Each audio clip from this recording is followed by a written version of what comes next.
हरि विठोबा रखुमाये विठोबा रखुमाये विठोबा रखुमाये हा हा विठोबा रखुमाये ये विठोबा रखुमाये हा हा विठोबा रखुमाये हा विठोबा रखुमाये हा हा विठोबा रखुमाये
विठ्ठल विठ्ठल विठ्ठल विठ्ठला विठ्ठल विठ्ठला जय हो विठ्ठल विठ्ठल टाळ्या वाजवा भजन करा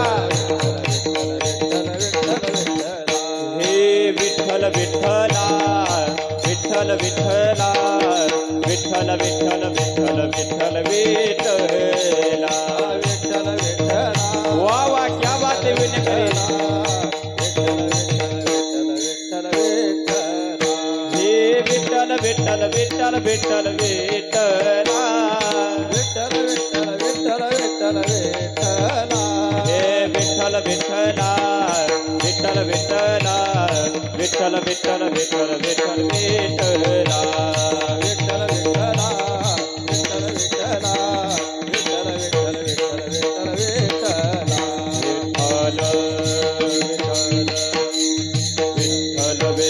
विठ्ठल विठ्ठल विठ्ठल विठ्ठल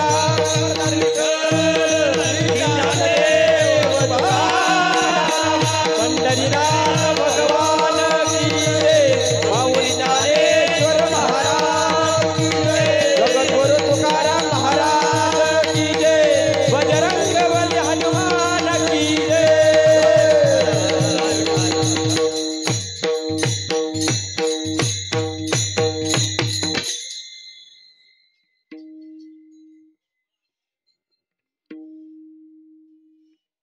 विठ्ठल विठ्ठल विठ्ठल विठ्ठल विठ्ठल विठ्ठल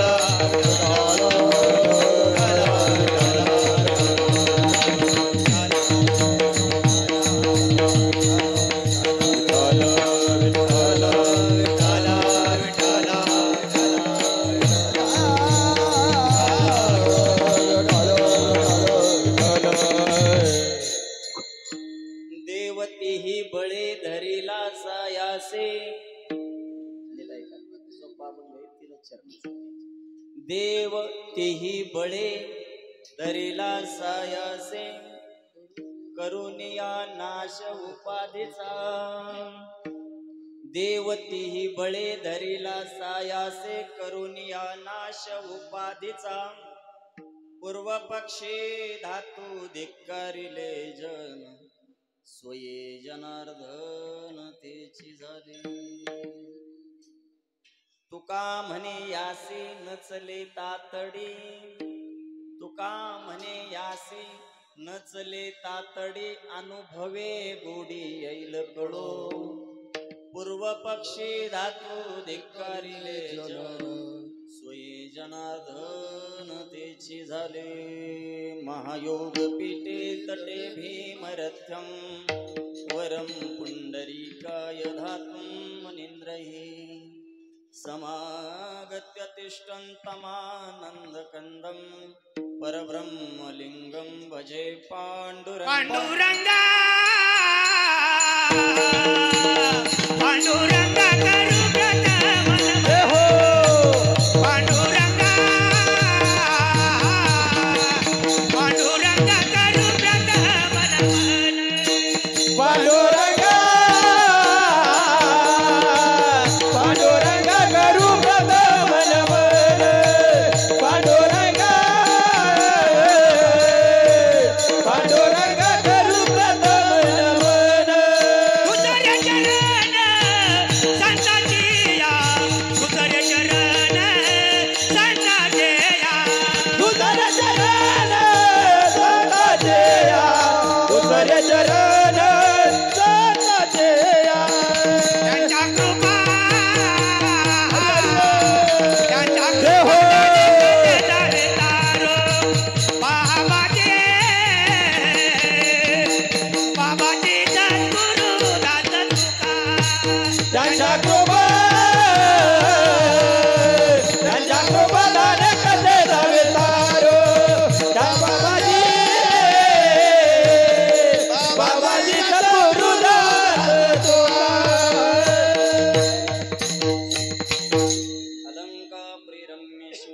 सिंहासनस्थं पदं भोजतेजस्प्रदिक्प्रदेशं विधीन्द्रादिदेवैः सदा स्तूयमानं समाधिस्थमूर्तिं भजे ज्ञानदेवम् ॐ नमो ज्ञानेश्वर करुणाकर दयाळा तुमचा अनुग्रह लादलो पावन झालो चराचरी प्रभू तुम्ही महेशाची मूर्ती मी दुबळा अर्चितसे भक्ती मनोन बोल जरी गंगावती तरी स्वीकारारखी तुम्ही संत माझी एकडा दिठीचा कराल बहुडा तरी तुम्हा माने एवढा होईल मी ब्रह्मानंदं परमसुखदं केवलं ज्ञानमूर्तिं द्वन्द्वातीतं गगनसदृश्यं तत्त्वमस्यादिलक्षणम् एकं नित्यं विमलमचलं सर्वादि साक्षीभूतं भावातीतं त्रिगुणरहितं सद्गुरु तं नमामि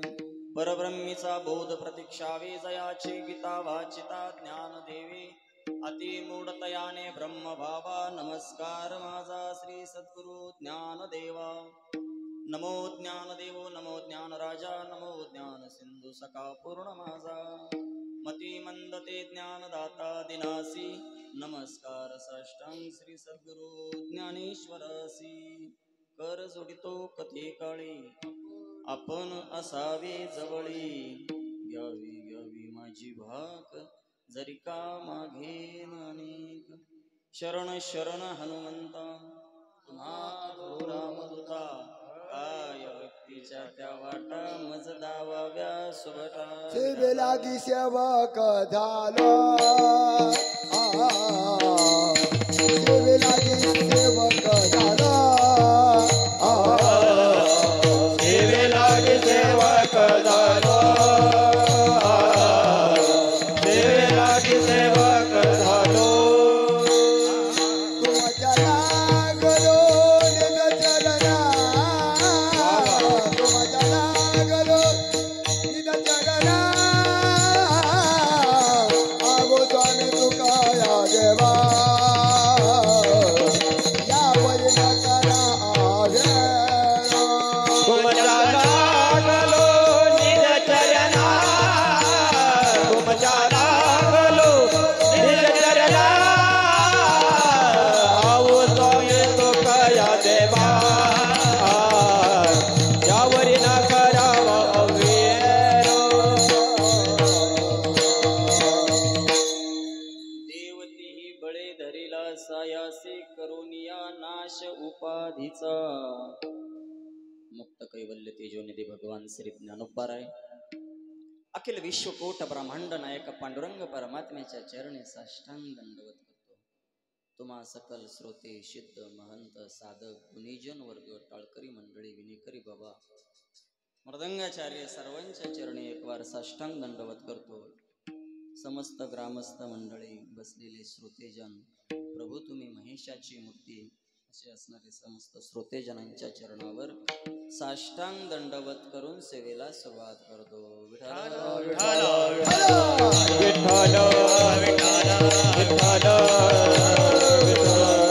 या कीर्तन निरूपणासाठी निवडलेला अभंग वैराग्य शार्दूल विश्वाभिप्राण पांडुरंग प्रिय जगद्गुरु तुकोबाराय यांचा हा 3 चरणाचा अभंग आहे या अभंगामधून तुकोबाराय संतांच्या कर्तृत्वाची मीमांसा करतात विठ्ठल विठ्ठल विठ्ठल विठ्ठल या अभंगातून तुकोबाराय म्हणतात की देव तीही बळे त्यांनी आपल्या बळानं देवाला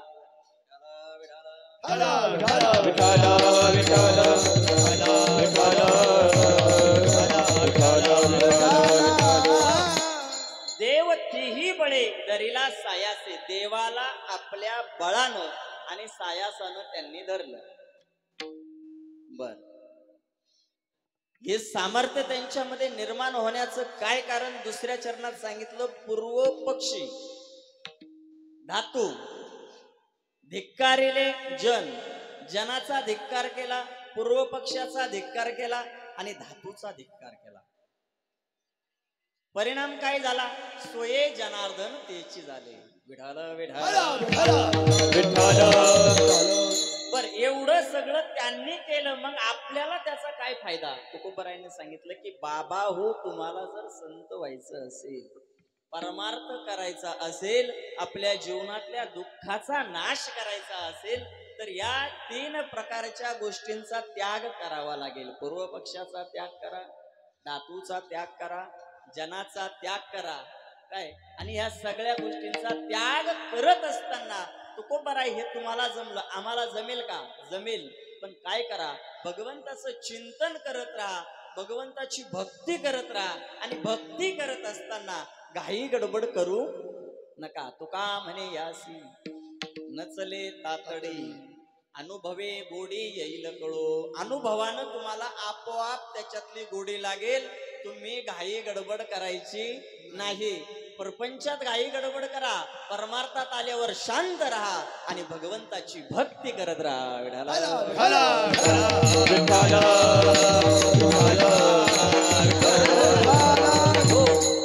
हा अभंगाचा सरळ सरळ भावार्थ आहे. आता या अभंगामध्ये हा जो भाव तुकोबरायांनी मांडलेला आहे, हा चांगल्या प्रकारे जर त्याचं चिंतन केलं तर हा सिद्ध अवस्थेतला भाव आहे. काय, जनाचा धिक्कार करणं, धातूचा धिक्कार करणं, पूर्व पक्षाचा धिक्कार करणं, हे सिद्ध अवस्थेतला भाव आहे. पण सिद्ध अवस्था या गोष्टीनं प्राप्त होते, हे जरी सगळं खरं असलं तरी सुद्धा सिद्ध अवस्थेतला हा भाव जरी असला तरी सुद्धा आपल्याला त्याचं ज्ञान असलं पाहिजे. आपण साधक वर्ग आहोत बरं का. इथं जमलेले आपण सगळे भगवंताची साधक आहोत.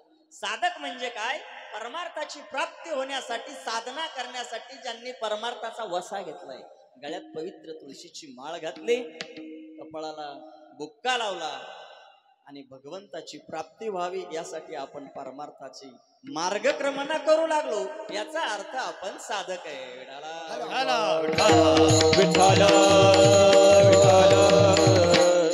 अभंगाचं चिंतन करण्यापूर्वी थोडंसं परिहार द्यायचा महत्वाचा असतो. रोज कीर्तनातून तो दिला जातो, त्यामुळं त्यात वेगळं काही नाही, परंतु आलंय नियमाने म्हणून ते करावं, म्हणून 2 मिनिटं त्यासाठी देतो. आज या ठिकाणी आपला अखंड हरिनाम सप्ताह हा बऱ्याच वर्षापासून चालू आहे, आणि हळूहळू उत्तरोत्तर त्यामध्ये वाढ होत आहे, नाही का. ज्ञानेश्वरी पारायण या वर्षी चालू झालं. आतापर्यंत ते आपण ज्ञानेश्वरी पारायण करत नव्हतो, म्हणून थोडंसं जरा ते सप्ताहामध्ये एक असं काहीतरी न्यून म्हणजे कमतरता आहे असं भासत होतं. पण आता ती कमतरता भरून निघली. ज्यांच्या कुणाच्या साह्यानं किंवा प्रयत्नानं ही गोष्ट झाली, त्यांच्यासाठी त्यांना धन्यवाद. सगळ्यांनी त्यांच्यासाठी मनोमन भगवंताची प्रार्थना करायची की हे ईश्वरा, यांच्या हातून असंच महान कार्य, परमार्थाचं कार्य घडत राहू दे, आणि त्याद्वारे आम्हालाही तुझी भक्ती घडू दे. विठ्ठल.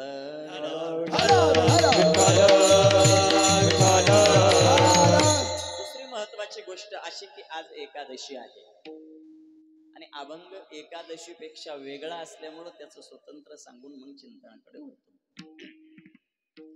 एकादशी आज आहे. एकादशी हा वारकरी संप्रदायामधील हा नियम आहे. वारकरी संप्रदायातला हा काय नियम आहे, जो वारकरी आहे त्याने हा पाळला पाहिजे. नियम याचा अर्थ तो बंधनकारक आहे. एकादशी ही बंधनकारक आहे. वारकऱ्याला म्हणण्यापेक्षा प्रत्येक मनुष्य जातीला एकादशी का करावी तर भगवंताला आवडते म्हणून बरं का. एकादशी करण्यामागचा सगळ्यात महत्वाचा हेतू हा आहे की ती भगवंताला आवडते. एक दिवस 15 दिवसातून एक दिवस आपण भगवंतासाठी आपल्या जीवनातला दिला पाहिजे. हा त्यातला अलिखित स्वरूपाचा व्रत एकादशी करीन उपवासे, व्रत एकादशी करीन उपवासे, व्रत एकादशी करीन उपवासे, व्रत एकादशी करीन उपवासे. गायन ऐराणीची मुखी नाम, गायन ऐराणीची मुखी नाम, व्रत एकादशी करीन उपवासी, व्रत एकादशी करीन उपवास. गायन अहर्निशी. वेळ कमी असल्यामुळे थोडस समजून घ्या. विठाला विठाला विठाला एकादशी करीन उपवासी, उपवासी एकादशी करीन म्हणजे पूर्णपणे पोट न भरता आपण राहणं याचा अर्थ उपवास नाही. उप म्हणजे जवळ, बर का. आपला तो ग्रह झालेला आहे की उपवासी राहायचं म्हणजे काही खायचं नाही वगैरे वगैरे.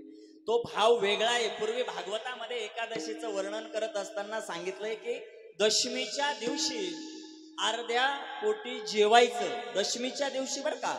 त्या व्रताचं नियमन कसं आहे ते सांगतो मी आता. तो काळानुसार तत्कालीन वेळेनुसार ती साधना त्यावेळेस ती सांगितली गेली की दशमीच्या दिवशी एक टाइम जेवायचं. एकादशीच्या दिवशी जेवण करायचं नाही म्हणण्यापेक्षा अन्न खायचं नाही. एकादशीला अन्न हे पूर्ण वर्ज आहे. एकादशीला अन्न खाऊच नये.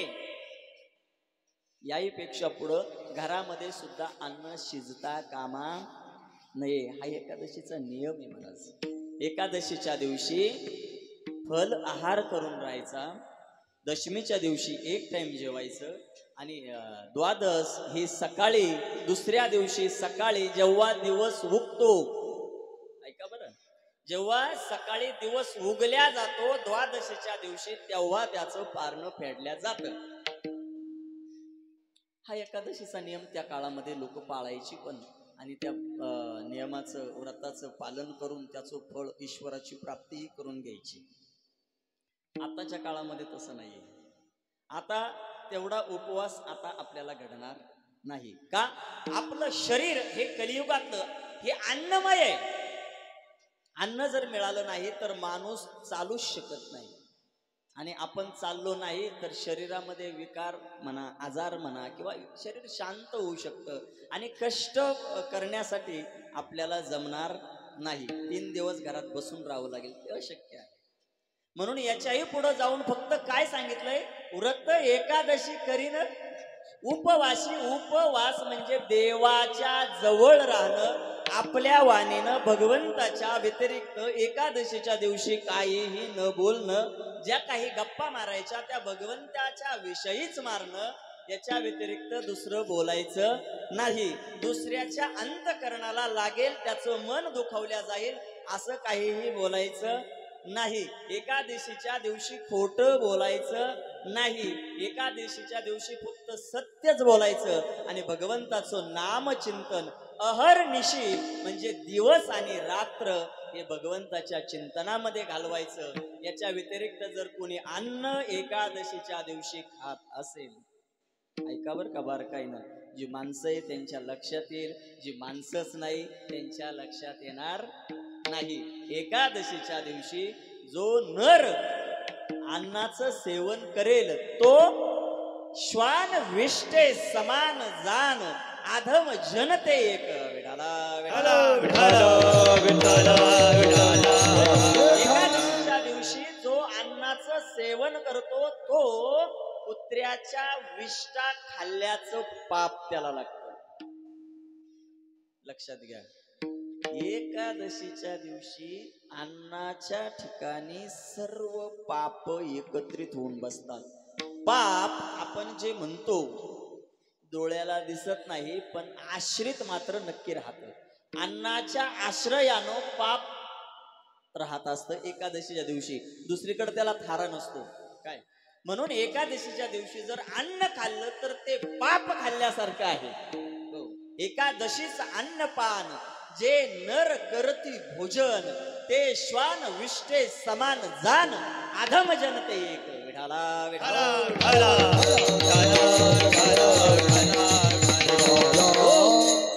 पूर्वीच्या काळातला एक दृष्टांत आहे अंबरीश राजाचा. तो सांगतो म्हणजे जेणेकरून आपल्याला ते काहीतरी एकादशीची भक्ती घडावी हा हेतू आपल्या सगळ्यांचा आणि ईश्वराचा संतांचा पूर्ण होईल. अंबरीश राजा होता आणि त्याच्या राज्यामध्ये त्याचं एकच धोरण होतं काय? एकादशीचं व्रत करायचं. तो राजा त्याचं धोरण असं होतं. राजा कसा असला पाहिजे हेही मला यातून सांगायचंय बरं का. राजा कसा असला पाहिजे की त्याच्या अंतकरणात त्याच्या मनात सगळ्या प्रजेचं हित व्हावं ही धारणा त्याची असली पाहिजे. एकादशीचं व्रत करणं ही त्याची धारणा होती पण माझ्या बरोबर माझ्या प्रजेचं सुद्धा कल्याण झालं पाहिजे. भगवंत फक्त मलाच भेटला पाहिजे हा स्वार्थ भाव नाही, माझ्या प्रजेला सुद्धा भगवंत भेटला पाहिजे. म्हणून तो दशमीच्या दिवशी दौंडी पिटवायचा महाराज, आपल्या राज्यामध्ये दौंडी पिटवायचा आणि सांगायचा की बाबा हो, उद्या एकादशी आहे, सगळ्यांनी नियमानं एकादशी करायची, भगवंत आपल्याला सगळ्यांना एका वेळेसच भेटला पाहिजे. हो, याला म्हणायचं राजा.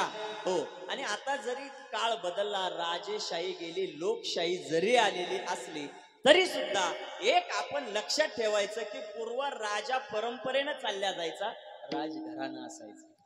आता तसं नाहीये. आता काय आहे, आता लोकशाही आहे आणि आता आपण निवडून ज्याला देतो तो राजा होतो. त्याला शब्द वेगळा आहे, पंतप्रधान म्हणा किंवा मंत्री म्हणा किंवा खासदार म्हणा, आमदार म्हणा, गावात आलं तर सरपंच म्हणा, नाही का. हे आपल्यासाठी एक राज्यच आहे. जेणेकरून राजा म्हणायचं कारण असं की ते चालवतात, नाही का, आणि चालवणारा हा योग्य आणि चांगला असला पाहिजे, हे पण लक्षात असलं पाहिजे.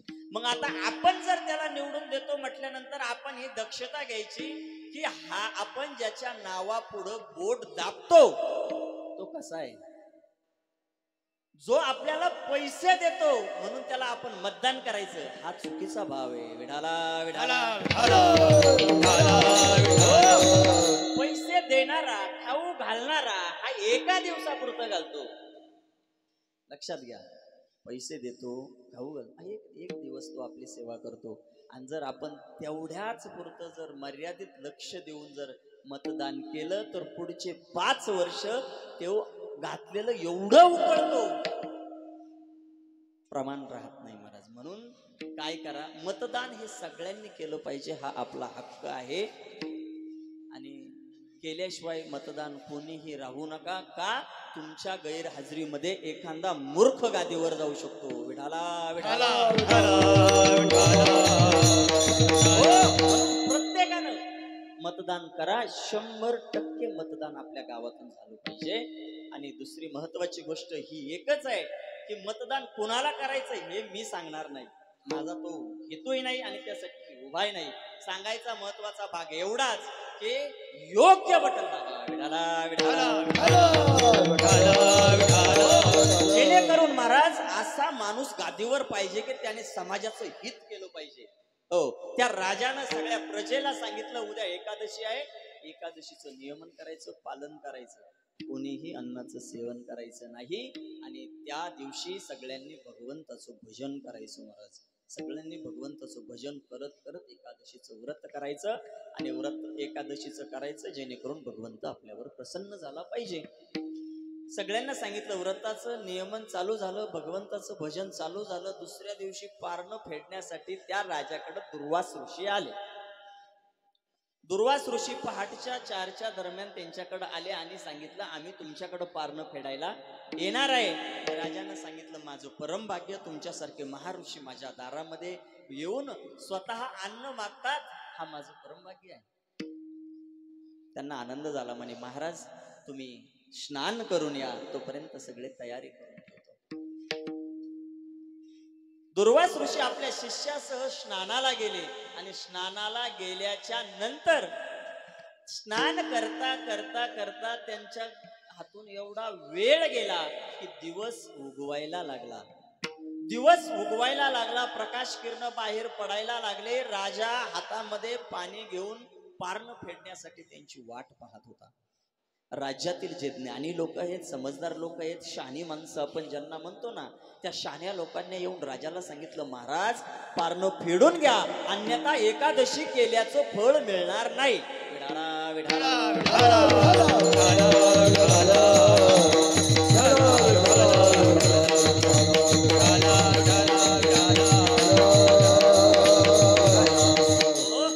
एकादशी केल्याचं फळ मिळणार नाही, योग्य वेळेमध्ये पारणं फेटलं पाहिजे. त्यांनी सांगितलं, दुर्वास ऋषी आहेत, ते कोणी सामान्य नाहीत. त्यांचा जर अपराध घडला तर ते रागवतात आणि लगेच शाप देतात. आणि शाप दिल्यामुळं मला नरकाला जावं लागेल हा त्यांच्या मनात विचार घोळत होता. परंतु मी नरकाला गेलो तरी चालेल, पण एकादशीचं व्रत हे नियमानच करेल. दुःख किती झालं तरी चालेल, पण परमार्थ सोडणार नाही, हा भाव पाहिजे. विडाला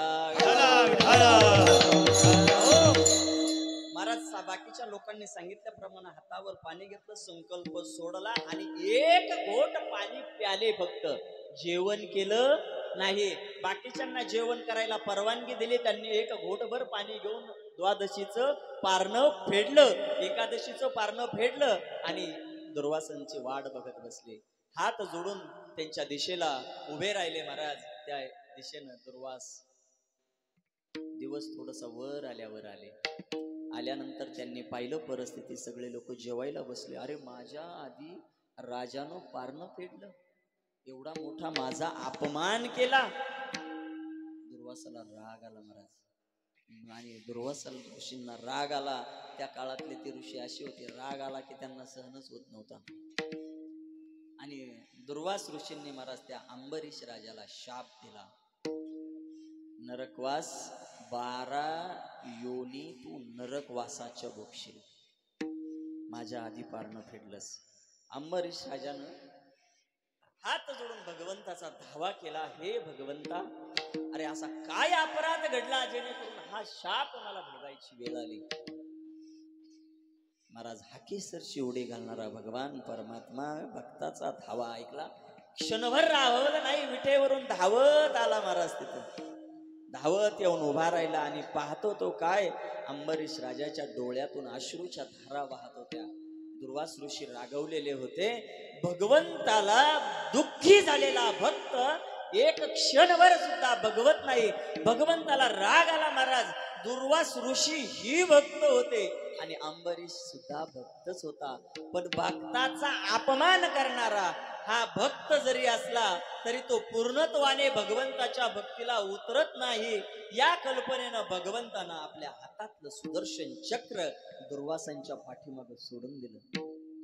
आणि सुदर्शन चक्र हे शस्त्र असंय, ते समोरच्याचा घात केल्याशिवाय माग येत नाही. त्याला कुठल्याही शस्त्राची तोड नाही. महाराज दुर्वास ऋषींच्या लक्षात आलं, भगवंताचं सुदर्शन चक्र माझ्या मागे येतंय, काय करावं, आता माझा प्राण जाणार. दुर्वास ऋषी घाबरले आणि प्रत्येक देवतेच्या पाया पडत चालले, मला यापासून वाचवा. सगळ्यांनी हात जोडले, सुदर्शन चक्रापासून आम्ही वाचवूच शकत नाही, त्याला तोड नाही, भगवंताचं येते. जो भगवान परमात्मा ज्यानं या सृष्टीची निर्मिती केली, सर्व सत्ताधारी तो एकटाच आहे, दुसरा सत्ताधारी या विश्वात नाही. आणि त्या सत्ताधार्याचं सुदर्शन चक्र आहे, त्याला तोड त्याच्याशिवाय दुसऱ्यात नाही. महाराज त्यानं सगळ्यांची विनंती केली. शेवटी मग भगवंताच्या चरणावर साष्टांग लोटांगण घातलं आणि लोटांगण घातल्यानंतर भगवंतानं त्यांना हाताला धरून उठवलं आणि सांगितलं, बाबा आता सुदर्शन चक्र माझ्या सुद्धा हातात नाही, हे सुदर्शन चक्र माझ्या सुद्धा हातात नाही. मग अरे ज्याच्यामुळे तुझ्या पाठीमागे हे सुदर्शन चक्र लागलं ना, त्याच्या पायावर डोकं ठेव.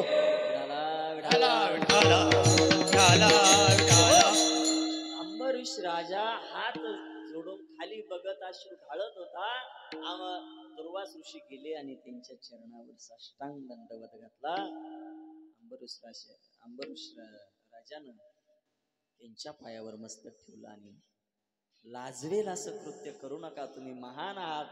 अरे नाही बाबा, ते महान सोड बाजूला, मला पहिलं वाचव, माझा जीव आता वाचला पाहिजे, मी संकटात आहे.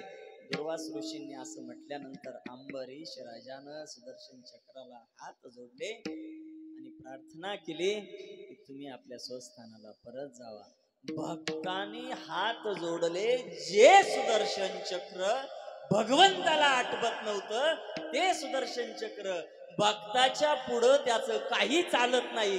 ही ताकद, ही शक्ती फक्त भगवंताच्या भक्तीत आणि एकादशीच्या नियमाच्या व्रताच्या पालनाची आहे.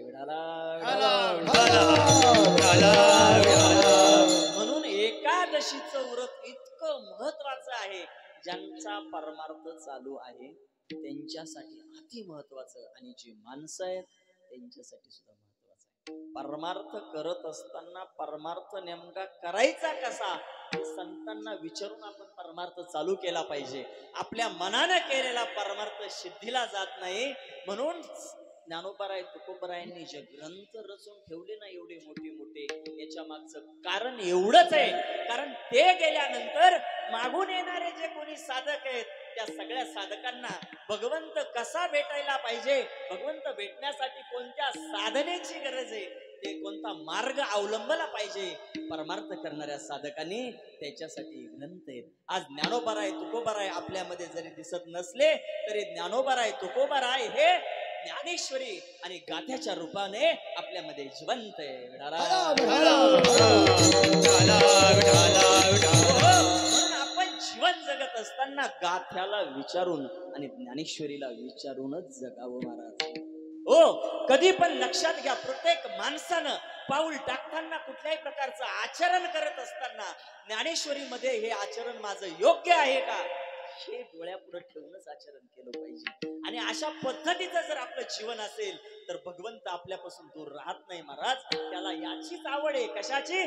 तुमच्या अंतःकरणामध्ये तुमची सात्विकता किती आहे, तुम्ही कसं जीवन जगताय, तुमचं कार्य काय चालू आहे. देवानं आपल्याला सगळं दिलेलं आहे, फक्त कर्म करण्याचं स्वातंत्र्य हे आपल्याकडे दिलंय. बाकी सगळं त्याच्या हातात आहे. लक्षात घ्या.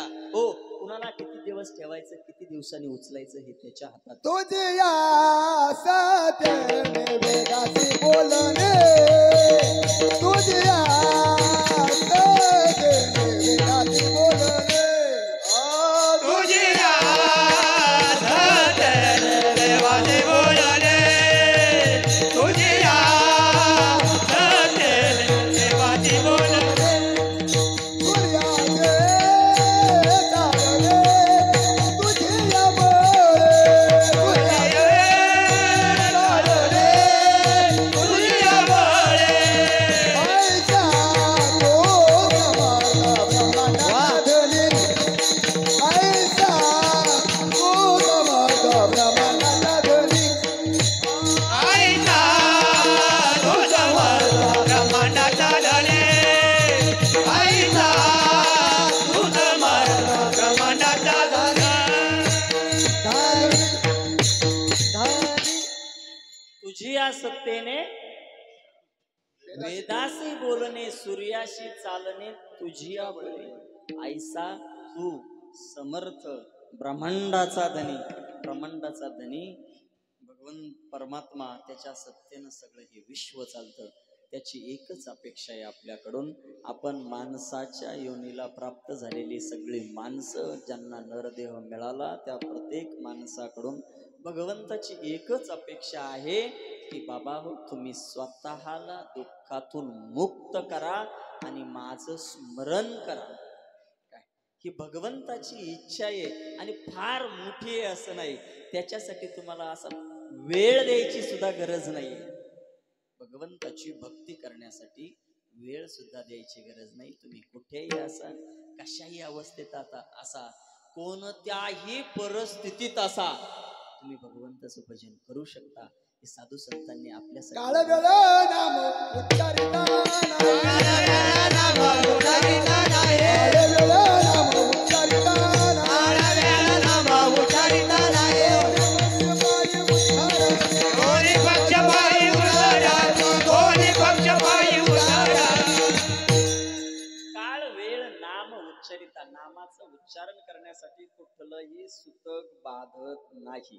लक्षात घ्या. माणसं काय करतात, सुतक असलं, वारकरी संप्रदायामध्ये ज्यांनी वसा घेतलाय भगवंताच्या भेटीसाठी त्यांनी बारकाईनं ऐका. हो, परमार्थ हा सुतकात बंद नसतो. विठाला, विठाला, विठाला,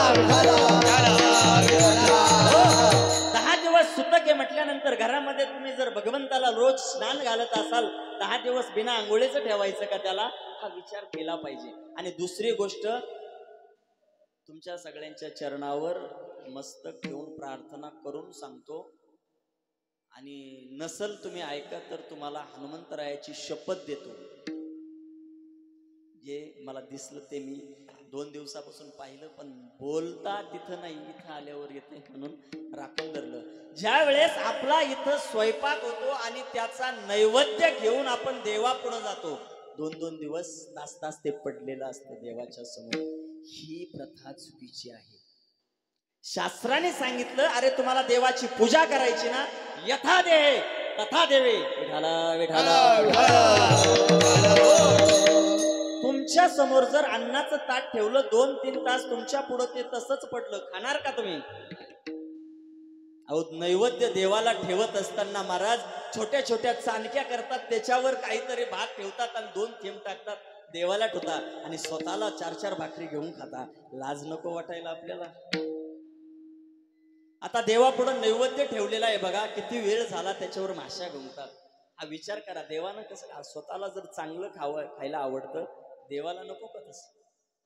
मस्त पूर्णाने भरलेलं ताट असावं किंवा आज एकादशी आहे फराळ असावं, छानपैकी तांब्या भरून पाणी घ्यावं, त्याच्या समोर जावं, त्याच्या समोर ते ताट ठेवावं, त्याच्यावर आपण जसा संकल्प सोडतो पाण्यानं असा संकल्प सोडावा, हात जोडून त्याला विनंती करावी, हे प्रभू, अरे मी आज जे अन्न भक्षण करणार खाणार आहे, जो फराळ मी भक्षण करणार आहे, हा फराळ तू आधी भक्षण कर.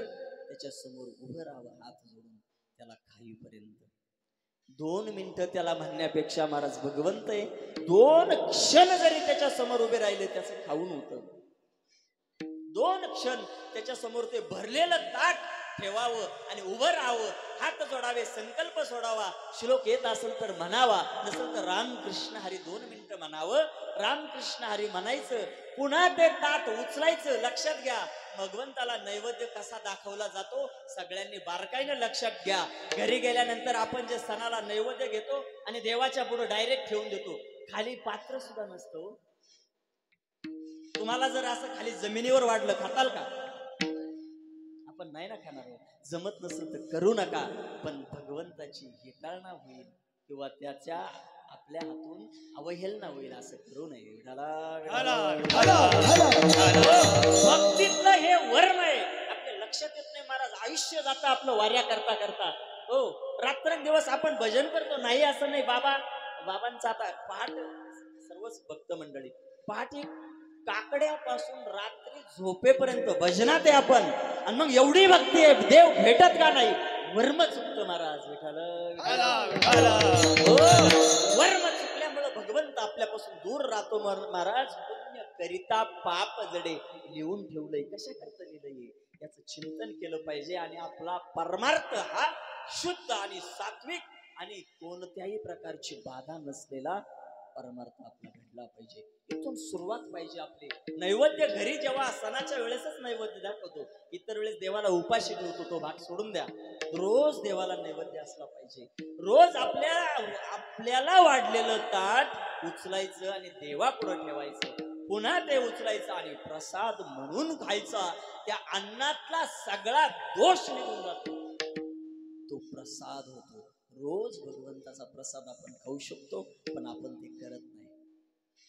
हो, रोज आपल्या, आता उद्यापासून तो नियम पाळा महाराज, तुमच्या चरणी विनंती आहे. नसल पाळत तर भगवंताची तुम्हाला शपथ आहे. म्हणून सांगायचा उद्देश माझा एवढाच की आपल्या हातून चांगला आणि स्वच्छ परमार्थ घडला पाहिजे. आपण एवढं सगळं वेळ भगवंतासाठी देतो ना, त्या वेळेचा काहीतरी आपला फायदा झाला पाहिजे. हो, आपला वेळ असा वाया जायला नको. इथं आपण घरदार सोडून इथं येऊन परपंच सोडून बसलो, काहीतरी त्याचा फायदा व्हायला पाहिजे. देवाचं थोडंफार तरी लक्ष आपल्याकडे लागलं पाहिजे. एवढ्यासाठी आपलं आचरण आपलं असलं पाहिजे. हो, असू द्या, झालेले जे काही बोललोय तेवढं फक्त आजच्या दिवसासाठी महत्वाचं एवढंच की एकादशीचं नियम व्रत सगळ्यांनी करा. आज केलं नसेल तर आता फराळ तुम्ही खाणार आहे, यात काही शंकाच नाही. पण सकाळी तुम्ही काय खाल्लं हे तुम्हालाच माहिती, मला माहित नाही. पण इथून पुढे येणाऱ्या एकादशीला सगळ्यांनी उपवास करा. प्रत्येकानं उपवास करा. उपवास म्हणजे उपवासी राहू नका.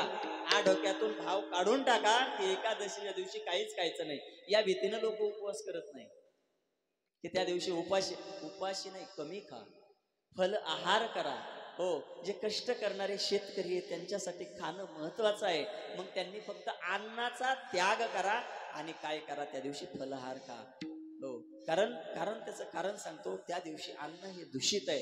हो, त्या दिवशी अन्न दूषित आहे आणि ते खाल्लं की बुद्धी भ्रष्ट होते आणि भ्रष्ट झालेली बुद्धी आपल्याला परमार्थापासून दूर ठेवते महाराज. आणखी पुढे जाऊन सांगू, ज्याच्या अंतःकरणामध्ये भगवंताच्या व्यतिरिक्त संसाराविषयी जास्त गजगज चालते ना, समजावं याने पाप खाल्लंय.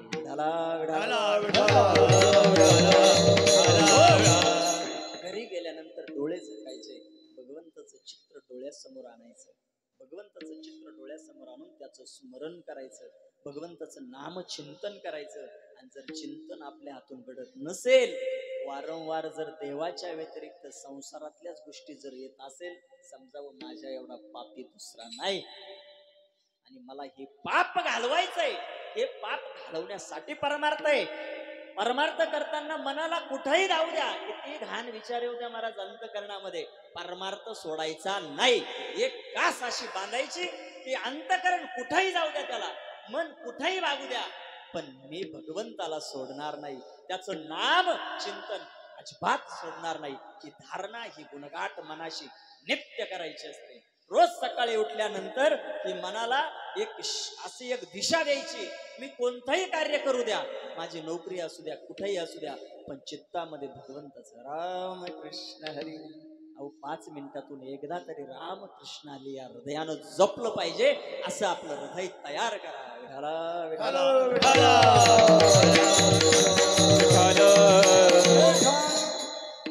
तुकोबरा या अभंगातून संतांचं वर्णन करतात. संतांचं वर्णन करणं हा तुकाराम महाराजांच्या आवडीचा विषय आहे. संतांचं वर्णन तुकोबरायांनी कर्तृत्वाच्या स्वरूपातून केलं. स्वरूपातून भगवंताचं वर्णन, संतांचं वर्णन करणं थोडंसं अवघड जात असल्यामुळं तुकोबरायांनी या अभंगातून संतांच्या कर्तृत्वाचं वर्णन केलंय. बघा, तुकोबरायांनी त्यांच्या गाथ्यामध्ये सुद्धा जेवढं कर्तृत्वाचं वर्णन आहे तेवढं स्वरूपाचं वर्णन केलेलं नाही. याचं कारण सांगतो. स्वरूपाचं वर्णन करत असताना आपल्या स्वतःच्या आत्मस्वरूपाची जाणीव झाली की शब्द बाहेर पडत नाही.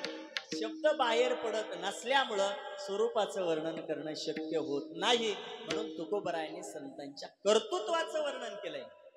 हो, संतांचं वर्णन करणं हा फक्त तुकोबरायांच्याच आवडीचा विषय असं नाही, भगवंताला सुद्धा संतांचं वर्णन करणं खूप आवडतं बरं का.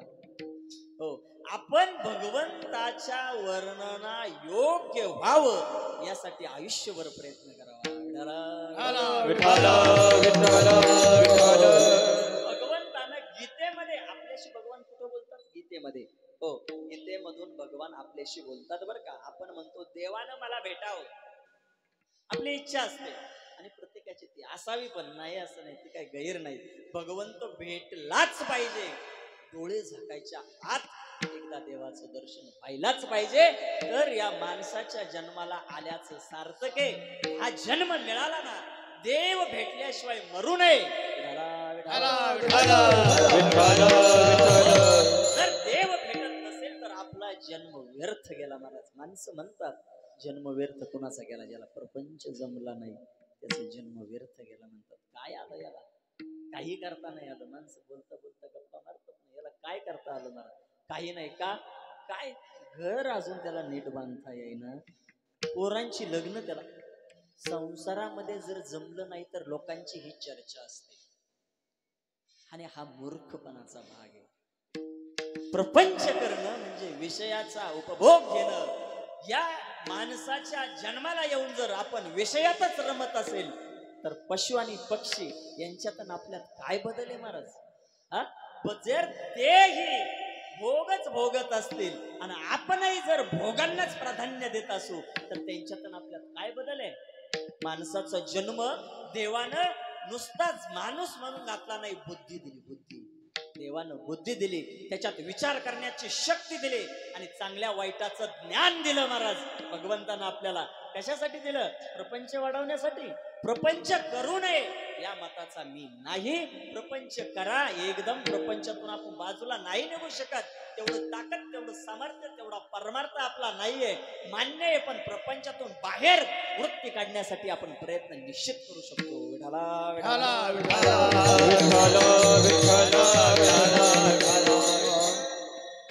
भगवान परमात्म्याला सुद्धा संतांचं वर्णन करणं खूप आवडतं. अजून पुढे जाऊन सांगतो परमार्थ काय आहे. संतांचं रोज सकाळी उठल्यानंतर जर हात जोडून म्हटलं ना, ज्ञानोबाराय, तुकोबाराय, चोखोबाराय, गोरोबा काका, संत जनाबाई, अहो या संतांच्या नामाची जर माळ जपली ना, त्याला लय आनंद होतो. देवाला इतका आनंद होतो. संतांच्या नामाचा जप करावा, त्यांच्या कर्तृत्वाचं वर्णन करावं, इतकं देवाला आवडतं महाराज. ते भगवंताला. आणि कधी पण लक्षात ठेवा, मी परमार्थ करतो ना, माझा परमार्थ देवाला आवडणारा असला पाहिजे. हो, आणि जर माझा परमार्थ देवाला आवडत नसेल तर माझा परमार्थ हा मला नरकाची वाट दाखवतो. आणखी पुढे जाऊन सांगतो, प्रपंच करून माणूस लवकर नरकात जात नाही, पण परमार्थामध्ये येऊन उभा राहून त्याने जर प्रपंच उभा केला, नरकाला तो लवकर जातो. विठाला विठाला म्हणून परमार्थात उतरलं तर नीट उतरावं. करायची तर सेवा ईश्वराची नीट करावी, नाही तर नाही केलेली चांगली आहे. चोरी करून लवकर नरकात जात नाही, पण इथं उभं राहून जर त्यांनी चुकीचं कर्म केलं ना, नरकाला तो लवकर जातो. प्रपंच करणाऱ्यासाठी नरकाचं वर्णन तुकाराम महाराजांनी गाथ्यात केलं नाही. तुम्ही अभंग मला दाखवा. प्रपंच करणारा नरकाला कुठे जातो, काय करतो, कशा पद्धतीचं त्याला नरक आहे याच्यासाठी वर्णन नाही. पण जर कीर्तन करून परमार्थ करून त्याने जर चुकीचा मार्ग अवलंबला तर त्याच्यासाठी नरकाची नावा सगट तुकाराम महाराजांनी सांगितलंय. मग जर एवढं जर त्याच्यामध्ये काटेकोरपणा असेल तर ज्याच्या गळ्यात माळ आहे ना महाराज, त्याने आपलं आचरण शुद्धच ठेवायचं, अन्यथा इकडं ह्या भानगडीत पडूच नये. हो, इथं बाकीच्या संप्रदायांमध्ये गेल्यानंतर प्रपंच मोठा कसा होईल हे सांगतात, इथं आल्यानंतर प्रपंच कसा सोडायचा हे ज्ञान आहे. बाकीच्या गेले ना तुम्ही दुसऱ्या संप्रदायामध्ये म्हणा किंवा दुसऱ्या देवतांच्या पायावर मस्तक ठेवलं ना, ते सांगतात बाबा तुझं कल्याण होईल, नाही का, प्रपंच तुझा मोठा होईल असं म्हणतात. इथं आले ना तर ते देवासारखा आशीर्वाद देत नाही. इथं आले ज्ञानोबाराय तुकोबारायांच्या चरणावर मस्तक ठेवलं, जर त्यांच्या ज्ञानाचा अवलंब केला आणि तशा प्रकारचं आचरण ठेवलं तर ते संसार मोठा होईल असं म्हणत नाही. तू ज्या देवाच्या पायावर डोकं ठेवतो ना, तो देव तू होशील. विठाला भगवान परमात्म्याला संतांचं वर्णन करणं खूप गोड लागतं. याच्याही पुढे जाऊन ओवी सांगतो महाराज, ते प्राणा परवते आवडती निरुते, जे भक्त चरित्राते प्रशंसते. माझ्या भक्ताची प्रशंसा करणारा जो कोणी असेल ना, भक्त नसू द्या, तुम्ही नुसती भक्ताची चर्चा करा. हो, कीर्तनात उभा राहिला, संतांच्या भक्ताच्या व्यतिरिक्त बोलूच नाही, गादीच त्याची जी लोकांची गोष्ट अशी झाली, घरदार सोडतात, प्रपंच सोडतात, आळंदीला जातात, 5 वर्ष जोग महाराजांच्या संस्थेत राहतात, संसार सोडून बर का, इकडं सोडून 5-6 वर्ष, कोणी 10 वर्ष आळंदीला जाऊन राहतात, तिथलं शिक्षण घेतात, ज्ञानेश्वरीची पारायण करतात, गाथ्याचं पारायण करतात, तिथून सगळा ज्ञानेश्वरीचा याचा अभ्यास करून कीर्तनाला उभे राहतात आणि इथं उभं राहिल्यावर प्रपंच सांगतात. काय विशेषता आहे, किती दुर्दैवाची गोष्ट आहे महाराज त्या महाराज लोकांची. इथं येऊन प्रपंचाच्या गोष्टी योग्य नाही महाराज. आणि काय हेतू काय, समोरच्यांना हेच आवडतं, ही उत्तर आहेत त्यांची. विठाला विठाला म्हणजे समाजामुळं सुद्धा कीर्तनकारांनी आपल्या कीर्तन करण्याच्या पद्धती बदलून टाकल्या. कीर्तन जर समाजाला जर नाही आवडली तर मग कीर्तन झाल्यानंतरच्या पाकिटावर परिणाम होतो. हा त्यांचा भाव झालेला आहे. म्हणजे कीर्तन हा एक व्यवसाय झालाय, साधना म्हणून राहिलीच नाही. कीर्तन ही साधना इतकी जबरदस्त आणि लवकर भगवंतापर्यंत नेणारी साधना आहे महाराज, पण त्या साधनेचा योग्य वापर होत नाही आणि निष्काम निरपेक्ष भावानं ती सेवा होत नाही. म्हणून भगवंत अंतरतो. भगवंत कीर्तनगाराला जास्त अंतरतो, टाळकऱ्यांना नाही एवढा अंतरल्या जात, श्रवण करणाऱ्यांना एवढा अंतरत नाही भगवंत जेवढा कीर्तनगारापासून लांब जातो महाराज. का? संतांनी या गादीचा नियम घालून दिलाय, भक्ती ज्ञाना विरहित इतरा गोष्टी न कराव्या, प्रेम भऱ्या वैराग्याच्या युक्ती विवाराव्या, ऐसी कीर्तन मर्यादा आहे संतांच्या घरची. अजून तुम्हाला हात जोडून विनंती आहे, इथं उभं राहिल्यानंतर जो भक्ती आणि ज्ञान सांगतो अशांचीच कीर्तन ठेवा. याच्याही पुढे जाऊन सांगतो, तुम्ही जर हा नियम पाळला नाही तर त्यांच्या बरोबर नरकाला तुम्ही सुद्धा जाणार.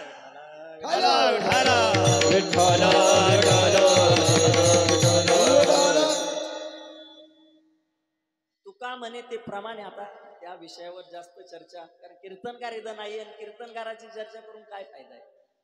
आता जे कोणी आहेत ते चांगले, त्यांच्याबद्दल काही बोलणं असू द्या, जाऊ द्या. सांगायचा उद्देश एवढा, तुमचं कर्तव्य आहे इथं कीर्तनकार असा पाहिजे की त्यानं परमार्थ बोलला पाहिजे. आम्ही एवढा मोठा खर्च करतो, पंक्ती देतो, एवढ्या खर्चातून आम्हाला निदान भगवंताविषयीचं भक्ताविषयीचं ज्ञान ऐकायला मिळावं. सासूच्या सुनाच्या गोष्टी आपल्या घरात घडतात हो, त्या नवीन ऐकल्यासारखं काय आहे त्यामध्ये हे आपल्याला माहित नाही का? शास्त्रातला सिद्धांत माहित नाहीये, ते ऐकण्यासाठी ही परंपरा आहे. शास्त्रातलं ज्ञान आपल्यापर्यंत पोहोचत नाही, आपल्याला प्रपंचातून वेळ मिळत नाही शास्त्र वाचायला. कोण कधी काढणार महाराज ज्ञानेश्वरी वाचणार, कोण गाथा वाचणार, वाचायला जावं तर कळणार नाही. त्याच्यामधलं ते जे ज्ञान आहे आपल्यापर्यंत सहजासहजी पोहोचत नाही. पोचवण्याचं माध्यम फक्त कीर्तन आहे. शास्त्र ग्रंथ पोचवण्याचं माध्यम समाजापर्यंत कीर्तन आहे. म्हणजे कीर्तन सुद्धा कसं चांगलं असावं. असू द्या, जाऊ द्या, ज्याचा त्याचा प्रश्न आहे आणि जे करेल त्याला ते भोगायला मिळणार आहे. भगवंतानं गीतेमध्ये आपल्याला बोलायला, आपल्याशी बोलतात. मी इथं होतो, भगवान परमात्मा आपल्याशी गीतेतून बोलतात. आज आपल्याला वाटलं ना मला देवाशी बोलायचंय, देव माझ्याशी बोलला पाहिजे, देवानं माझ्याशी गप्पा मारल्या पाहिजे. काही नाही महाराज, गीता उघडावी आणि गीतेतून वाचावं. गीता वाचली की देव बोलतो. गीता समजून घ्या, गीतेचा अर्थ जाणून घ्या. गीता वाचायला लागली ना की भगवान आपल्याशी डायरेक्ट बोलतात.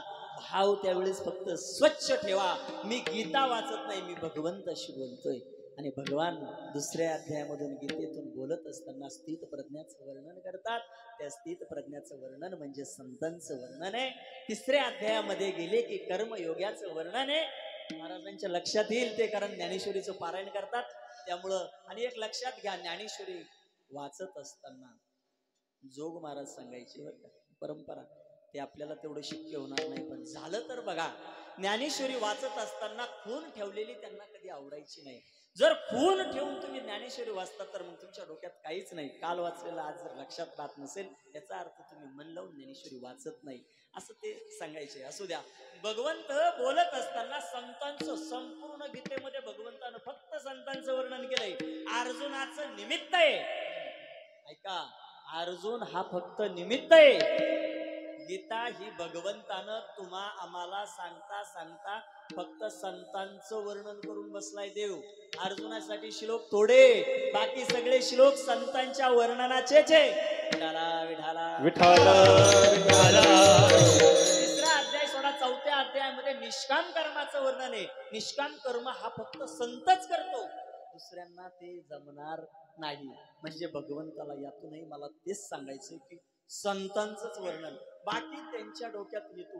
अर्जुनाचा मोह काढणं भगवंताला काय अवघड होतो महाराज. एवढे 18 अध्याय खर्च करायची काय गरज होती? 18 अध्याय ज्ञानेश्वरीच्या 9000 ओव्या ज्ञानोबरायांनी खर्च केल्या कशासाठी? एवढं अर्जुनाचा मोह घालवण्यासाठी एवढी गरज नव्हती गीता सांगण्याची. 1-2 श्लोकातून भगवंतानं कृपा केली तरी त्याच्या अंतकरणातले अज्ञान काजळी मिटून गेले असते महाराज. पण यथार्थ स्वरूपानं माझ्या भक्ताचं वर्णन झालं पाहिजे ही भगवंताची इच्छा होती. भगवान 5व्या अध्यायात आले, 6व्या अध्यायात आले, तिथं येऊन योग्याचं वर्णन केलं. आत्मौपम्येन सर्वत्र समं पश्यति अर्जुन, सुखम वा यदि वा दुःखम स योगी परमो मतः. तो योगी, तोच योगी श्रेष्ठ आहे. अरे ज्याला संपूर्ण समाजामध्ये जे दुःख भोगणारा जीव आहे त्या दुःख भोगणाऱ्या जीवाची जाणीव त्याच्या हृदयाला होते ना, खरा योगी तो आहे, दुसरा नाही. अरे जो योगी दुसऱ्याच्या हृदयातील दुःखाची जाणीव त्याच्या हृदयाला होते त्याला म्हणतात योगी. म्हणजे संतांचं वर्णन आहे. 7वा अध्याय उघडा, 8व्या अध्यायाकडे जा. अनन्य चिंतयन्तो माम या श्लोकावर भगवंतानं बोलत असताना, ज्ञानोबरायांनी सुद्धा वर्णन करत असताना सगळं संतांचं वर्णन केलं. महाराज सततम कीर्तयन्तो माम ये जना परिपासते, जो माझी सतत अनन्य भावाने सेवा करतो मी त्याचा योगक्षेम वाहतो. अरे हे अर्जुनाला सांगायची काय गरज, याच्यावर कधी डोकं चालवा. गीतेमध्ये बोलत असताना अर्जुनाला फक्त काय झालं, समोर आपले सगळे सोयरे दिसले, समोर सगळे सोयरे दिसले, भीष्माचार्य दिसले आणि त्यांच्याकडे पाहून याच्या हातापायाचा लटलट काप झाला. लटलट काप झाला म्हणजे त्याला त्यांचा मोह निर्माण झाला आणि बाण सोडताच येईना. भगवंताला म्हटला वे पथिष्य शरीर मे रोम हर्षस्य जायते गांडीवम संस्रते हस्तात् त्वच्चैव परिदयते. वे पथिष्य शरीर मे, शरीराचा लटलट लटलट काप झाला महाराज. हो, आणि हातातून धनुष्यबाण गळून पडलं. फक्त त्याला मोह झाला होता, माझ्या सोयऱ्यांना मारून मी राज्य भोगायचं. अरे याच्यापेक्षा रानात गेलेलं बरं, साधू झालेलं बरं, यांना कशाला मारायचं. हा मोह झाला. या मोह काढायला एवढं नव्हतं लागत सांगायला देवाला, पण देवाची इच्छा फक्त काय होती, माझ्या संतांचं वर्णन माझ्या हातून करावा. भगवंताची इच्छा होती महाराज. भगवंतानं तिथून पुढं सुद्धा 10वा अध्याय उघडा, त्याच्यामध्ये विभूती सांगितली. 11व्या अध्यायामध्ये विश्वरूप दर्शनाचं ज्ञान सांगितलं आणि हे विश्वरूप मी कोणाकोणाला दाखवलं हे सगळं त्याच्यामध्ये 11व्या अध्यायात आलं. 12वा अध्याय तर भक्ती योगच आहे, त्याच्यात फक्त भक्ताबद्दल बोललंय. यो मद भक्त समे प्रिया. भगवान म्हणतात तो भक्त मला खूप प्रिय आहे, जो माझं अनन्य भावानं माझी भक्ती करतो. 13वा अध्याय उघडा, तुम्हाला आता सांगतो सगळ्यात महत्वाचा आपल्यासाठी 13वा अध्याय ज्ञानेश्वरीचा. बरं का, शक्य झालं तर नक्की वाचा. तुम्हाला वेळ मिळाला ना या प्रपंचाच्या घाणेरड्या प्रपंचामधून, नक्की वाचा महाराज. ज्ञानेश्वरीमध्ये 13वा अध्याय ज्ञानोबरायांनी इतका विस्तार केलेला आहे या माणसाच्या शरीराचा आणि या जरा व्याधीचा. माणसाचं शरीर जेव्हा जीर्ण होतं, माणसाचं शरीर जीर्ण झाल्यानंतर त्याची काय अवस्था होते. जर मन लावून महाराज जर ज्ञानेश्वरीचा हा 13वा अध्याय जर वाचला ना, त्याच्या जीवनात बदल झालाच म्हणून समजा. ज्ञानेश्वरीचा 13वा अध्याय इतका सुंदर लिहिलाय महाराज ज्ञानोबरायांनी. भगवंतानं इतकं छान त्याच्यामध्ये माणसाच्या वृद्धापकाळाचं वर्णन केलंय. अरे हे शरीर थकल्या जातं त्यावेळेस प्राण राहत नाही. शरीरातले प्राण, इंद्रियातला प्रत्येक इंद्रियातला प्राण हळूहळू निघून जातो. डोळ्यांचं ऑपरेशन होणं हा प्रकार काय आहे, डोळ्यांना दिसणं बंद होणं हा काय आहे, त्याच्यातून प्राण चेतना निघून जाते, कानातली चेतना निघून जाते, मुख बोलत असताना त्याच्यातली ताकद कमी होत चालते. हे म्हातारपणाचं आहे. हे म्हातारपण माणसानं डोळ्यासमोर ठेवायचं. आणि अशा काळामध्ये, अशा काळात वर्णन करण्यामागचा हेतू एकच आहे ज्ञानोबरायांचा. ज्या वेळेस आपले इंद्रिय आपली साथ सोडतात ना, तेव्हा परमार्थ आपल्याला साथ देतो. विठाला विठाला विठाला विठाला. इंद्रियानं साथ सोडू द्या, भगवंत आपली साथ शेवटपर्यंत सोडत नाही. जेव्हा इंद्रिया मधून आपली जी ध्वनी आहे विठ्ठल विठ्ठल हा शब्द स्पष्ट निघतो, राम कृष्ण हरी, आज व्यवस्थित बोलू शकता. म्हातारपणात बोलता येत नाही महाराज, जीभच वळत नाही. माणसं म्हणतात तो बोलायचाच बंद झाला, त्याचं भान गेलं. आता त्याचा शेवटचा काळ आला. आणि अशा काळामध्ये जर तो भक्त असेल तर त्याला कुठल्याच प्रकारचा त्रास होत नाही. इंद्रिय साथ सोडून देतात, पण त्यावेळी त्याची अवस्था ही देहाच्या पलीकडे गेलेली असते. आयुष्यभर जर परमार्थ केलेला असेल, आयुष्यभर जर परमार्थ केलेला असेल तर शेवटच्या काळामध्ये त्याला भगवंत त्याला अशी साथ देतो महाराज की त्याच्या टाइम झालाय का, विठाला विठाला विठाला विठाला विठाला. नाही बाबा अजून चांगले, बाबा कीर्तनाला उभे राहते म्हणजे त्यांची इंद्रिय अजून त्यांना साथ देतात ना. उभं राहता येत नाही म्हातारपणामध्ये. बाबांबद्दल बोलणं आता संपूर्ण जीवन परमार्थामध्ये गेलं आणि याचं फळ त्यांना निश्चितपणे भेटणार आहे. मी आज कुणाचंही नाव घेतलं नाही याचं कारण तेवढंच आहे. असू द्या. विठाला सगळ्यांची माफी मागतो. आज काय मी कुणाचं नाव घेतलं नाही आणि घेणारही नाही.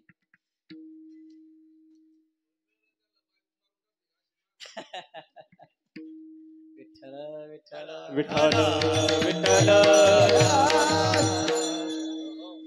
ज्ञानोबरायांच्या ज्ञानेश्वरीमध्ये आपण होतो. सगळ्यांनी 13व्या अध्यायाचे चिंतन करा. 14व्या अध्यायामध्ये गुणातीताचं वर्णन आहे. भगवंतानं संतांचंच वर्णन केलं. 15वा अध्याय तर प्रसिद्धच आहे. त्याच्यामध्ये सुद्धा भगवान परमात्मा हा संतांचं वर्णन करतो. सर्वस्य चाहं हृदि सन्निविष्टो मतस्मृतिर्ज्ञानमुपोहञ्च वेदैश्च सर्वैरहमेव विद्यो वेदांत कृतेद विदेह चाहं. भगवान परमात्मा म्हणतात ज्याला सगळ्यांच्या हृदयामध्ये भगवंत दिसतो संत तोच आहे. हे संतांचं वर्णन ज्ञानोबराय करतात, भगवंतही करतात. 16व्या अध्यायामध्ये आसुरी संपत्तीचं वर्णन करत असताना ही आसुरी संपत्ती ज्याच्या आश्रयानं राहते तो पापी आहे आणि ज्याची सात्विक संपत्ती आहे तो संत आहे. संतांचंच वर्णन आहे. 17वा अध्याय उघडा, त्याच्यामध्ये सुद्धा सत्व रज आणि तम या 3 गुणांचा विस्तार आहे. हो, ज्ञानेश्वरी आपण जर वाचत असाल तर तुमच्या लक्षात येईल, नसेल वाचाल तर वाचा. वाचताना हे आठवलं तर चांगलं आहे. ते माझ्या कीर्तनाचं फळ आहे. विठाला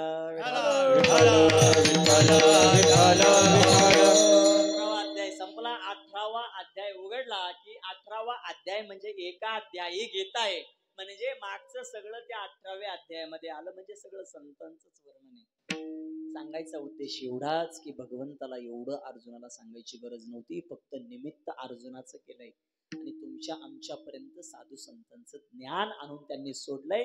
हो, अर्जुनाचे नि श्री व्याजे गीता प्रकाशनी श्रीराजे संसारा एवढे थोर ओझे फेडिले जगाचे. या जगाचं दुःख निवारण करण्यासाठी गाथा ज्ञानेश्वरी आपल्यासाठी आहे. त्याचा वापर आपण केला पाहिजे. हो, ज्ञानेश्वरीचा आणि गाथ्याचा आपण वापर करून परमार्थात आपण वाढ केली पाहिजे आपल्या. आणि दुसरी महत्वाची गोष्ट, जशी ग्रंथ आपल्याला मिळाले तसा हा देह सुद्धा आपल्याला मिळालाय. या देहावर 2च मिनिटं बोलतो, जास्त बोलणार नाही. हा देह आपल्याला भगवंतानं दिलाय भजनासाठी. काल चिंतन बाबासाहेब महाराजांनी त्यावर केलेलं पण आहे. आज मी त्यावर जास्त बोलणार नाही. मला एकच दृष्टांत त्याला सांगायचं आहे. हा देह आपल्याला देवानं दिला म्हणजे देह आपला आहे का? त्यानं आपल्याला दिला म्हणजे आपला आहे का? आपला आहे का देह? मग तुमचा जो हात आहे तुम्ही त्याला काय म्हणणार? हा हात कोणाचा आहे? तुमचा आहे. मग देहामध्ये हात येत नाही का? देहामध्ये हात येतो ना. मग माझा हात आहे असं कसं काय म्हणता येईल? हा हात कुणाचा आहे? अरे हा देवाचा हात आहे. हा देह कुणाचा आहे? देवाने दिलेला आहे. मग देवानं देह दिलाय, मग कशासाठी दिला याचं चिंतन महत्वाचं आहे. आपण लक्ष देत नाही या गोष्टीकडं. देह मिळाला, या देहामध्ये राहून देहाला मी माझं म्हणतो आणि त्या देहाला अपेक्षित असणाऱ्याच गोष्टी करतो. बर का? हो, गांभीर्यानं ऐका थोडस. हा देह आपला नाही, या देहामध्ये आपण आहे. हा मंडप म्हणजे मी नाहीये, या मंडपात मी आहे. हा भाव पाहिजे. परमार्थ घडण्यासाठी ही भावना पाहिजे. ह्या देहाचा वापर परमार्थासाठी केला पाहिजे. ह्यो दिलाय आपल्याला देवानं ना, याचा वापर करा. वापर कशासाठी? परमार्थासाठी, विषय उपभोगण्यासाठी नाही. 2 मित्र होते महाराज. एकाकडे 2 व्हीलर होती आणि दुसऱ्याकडे नव्हती. तो म्हटला, अरे तुझी गाडी मला पाहिजे होती, देतो का? जरा पोराचं लग्न आहे. काय? पोराचं लग्न आहे, गाडीची अपेक्षा आहे, देतो का? एक 8-15 दिवस दे. तो म्हटला, मी पण बाहेर जाणार आहे 15 दिवस, मलाही त्याची गरज नाही, हे तुला घेऊन जा. मग आता 15 दिवसासाठी 2 व्हीलर त्यानं ती मोटरसायकल आपल्याकडे आणली. मग आणल्यानंतर तिचा वापर करावा ना, गाडीवर बसून किक मारावी, तेल टाकावं, पळवावी, काय असेल ते काम आपलं करून घ्यावं. मग त्याने काय करावं? ती गाडी त्यानं रंगरंगोटीला टाकली. म्हणला हिचा कलर उडाला, हिला कलर करू. काय तुमच्या दृष्टीनं तुम्ही काय म्हणाल या माणसाला? गाडी कुणाची आहे? दुसऱ्याची आहे ती. मग तिला कलर करण्याची गरज आहे का? तुमच्याशी बोलतोय. केस काळे करण्याची गरज आहे का?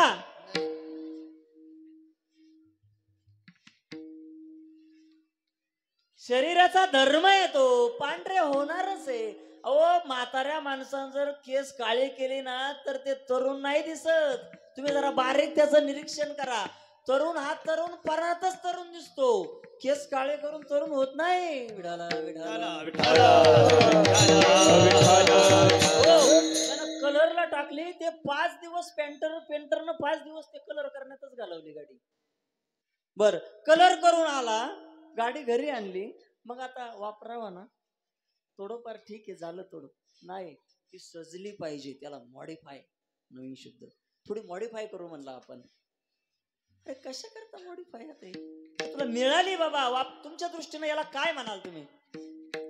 मूर्ख म्हणाल का नाही? दुसऱ्याची गाडी सजवणं हा मूर्खपणा आहे का नाही? मूर्खपणाच आहे ना महाराज. त्याची गाडी आहे, 15 दिवसानं घेऊन जाईल तो. हे जरा भान ठेवा. आयुष्य संपल्यावर जावं लागेल. विठाला विठाला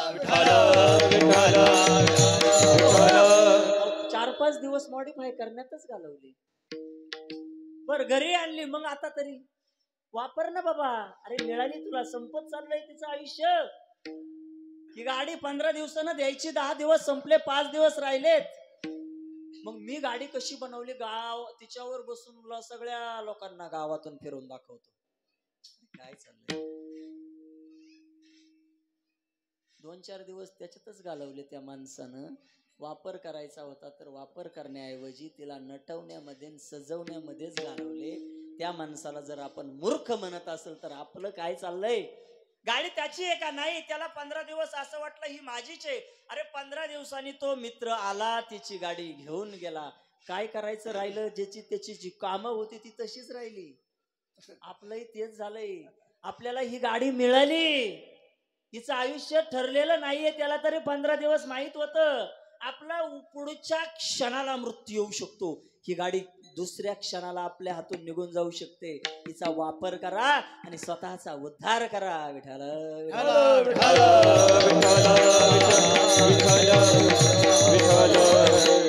जाऊ द्या. मला सांगायचा उद्देश एवढाच की हा नरदेह आपल्याला मिळाला नाही, याचा परमार्थासाठी वापर करून घ्या. हे आपलं नाहीये, हे दुसऱ्याचं आहे, ते जाणार आहे एक दिवस. त्याचा वापर करून परमार्थ करून घ्या महाराज. त्याचा वापर करा. हे याच्यामध्ये गुंतून बसू नका. तुकोबरायने सांगितलं की बाबा हो, तुमच्या जीवनामध्ये तुम्ही परमार्थ करा, संतांचं वर्णन करा. संतांचं वर्णन कसं करायचं किंवा संतांच्या कर्तृत्वाचं वर्णन करत असताना संतांचं कर्तृत्व काय आहे? अभंगाच्या प्रथम देवती बळे करिले जायाच, देवती बळे करिले जायाच, देवती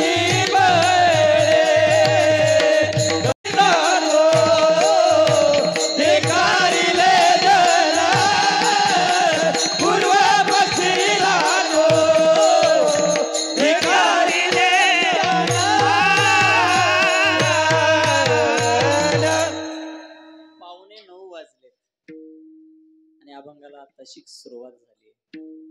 तुमची इच्छा असेल तर सगळा अभंग सोडवतो, तुमची इच्छा नसेल तर पहिल्या चरणावरच थांबतो. अजून 15 मिनिटं घेणार आहे असं काही समजू नका. 1 तास.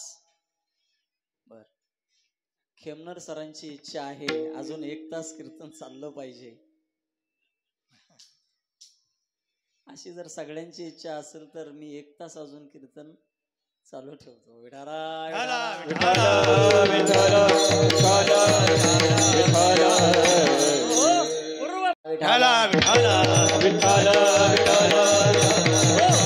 देव तिही बळे. देवाला धरणं म्हणजे नेमकं काय आहे दृष्टांतानं तुमच्या लक्षात येईल. हो, देवाला धरणं म्हणजे काय? एक दिवस सूरदासजी, त्यांचा सगळा दृष्टांत एकदा पाठीमागं मी सांगितलेला आहे, त्याच्या पुढचं सांगतो. तुमच्या लक्षात असेल तर त्याच्यामध्ये फक्त ऍड करा. सूरदासजी रस्त्यानं चालले, डोळे आंधळे. डोळे त्यांनी स्वतः ते फोडून घेतले. कथाभाग तुम्हाला माहितीये, सगळं सांगायला वेळ नाही. रस्त्यानं रात्रीच्या अंधारातून रस्त्यानं चालले, भजन करत करत चालले, पण पुढं खड्डा आहे, अचानक खड्ड्यात पडणार. तेवढ्यामध्ये भगवंतानं हात धरला. कोणाचा? सुरदासजीचा हात भगवंतानं धरला. हात भगवंतानं धरला आणि खड्ड्यात पडू न देता त्यांना बाजूला ओढलं. बाजूला ओढल्यानंतर सुरदासजींच्या शेजारी भगवान उभे राहिले आणि सुरदासजीला म्हणायला लागले, अरे काय, कुठं चाललास? एवढ्या रात्रीचा अंधाराचं काय फिरायची गरज आहे? घरामध्ये बसून राहायचं ना. अहो देवा, भजन करायला चाललो होतो. भजन करायची काय तुम्हाला कळत नाही? तुकाराम महाराज सांगतात ना, ताईचा बैसोने घरा एक चित्त, आवडे अनंत आळवा. घरात बसून आळवा की, इकडे अंधारा गोंधळात काय चाललंय? आता हे बाबांना बसेल, विडाला विडाला भगवंतानं त्यांना बाजूला घेतल्यानंतर देव बोलायला लागले आणि थोडीशी थट्टा करायची भगवंताच्या मनात आला आणि भगवान बोलायला लागले, कशाला चालले, कुठं चालले, कशासाठी चालले? तर पुढं अंधारामध्ये निघावं समजत नाही. म्हणे अरे बाबा, भजन करायचं मला भगवंताचं, म्हणून मी चाललोय. अरे भजन घरात बसून करणार? अरे नाही रे बाबा, घरात भजन करण्यापेक्षा गावामध्ये सगळ्या एका आवडीचे जी भगवंताची भक्त आहेत, त्या सगळ्या भक्तांनी एकत्र आल्यानंतर तुझ्या नामाचा जो घोष होतो त्याच्यामध्ये खूप आनंद आहे. आणि सगळ्यांनी भगवंताचं भजन येऊन करणं, त्याच्या नामाचा घोष करणं, हे केल्याशिवाय मनाला समाधान नाही. म्हणून भजनाचा हा कार्यक्रम असतो महाराज. भजन आपण सगळे एकत्र जेव्हा येतो आणि भगवंताच्या नामाचं चिंतन करतो ना, त्या घरामध्ये तो यज्ञ होतो बर का. भजन आपले पहिले बाबा भजन खूप व्हायचे गावोगावी, म्हणजे घरोघरी. आता थोडेसे होतात का? तेवढेच होतात. आपल्या घरात भजन होणं म्हणजे त्या भगवंताच्या नामाचा घोष होणं म्हणजे तो एक प्रकारचा यज्ञ आहे. हो, एका आवडीचे. आणि हा एकांत हे परमार्थामधला. फक्त भजन करताना अंतकरण त्या भगवंताशी जोडलेलं असलं पाहिजे. भजन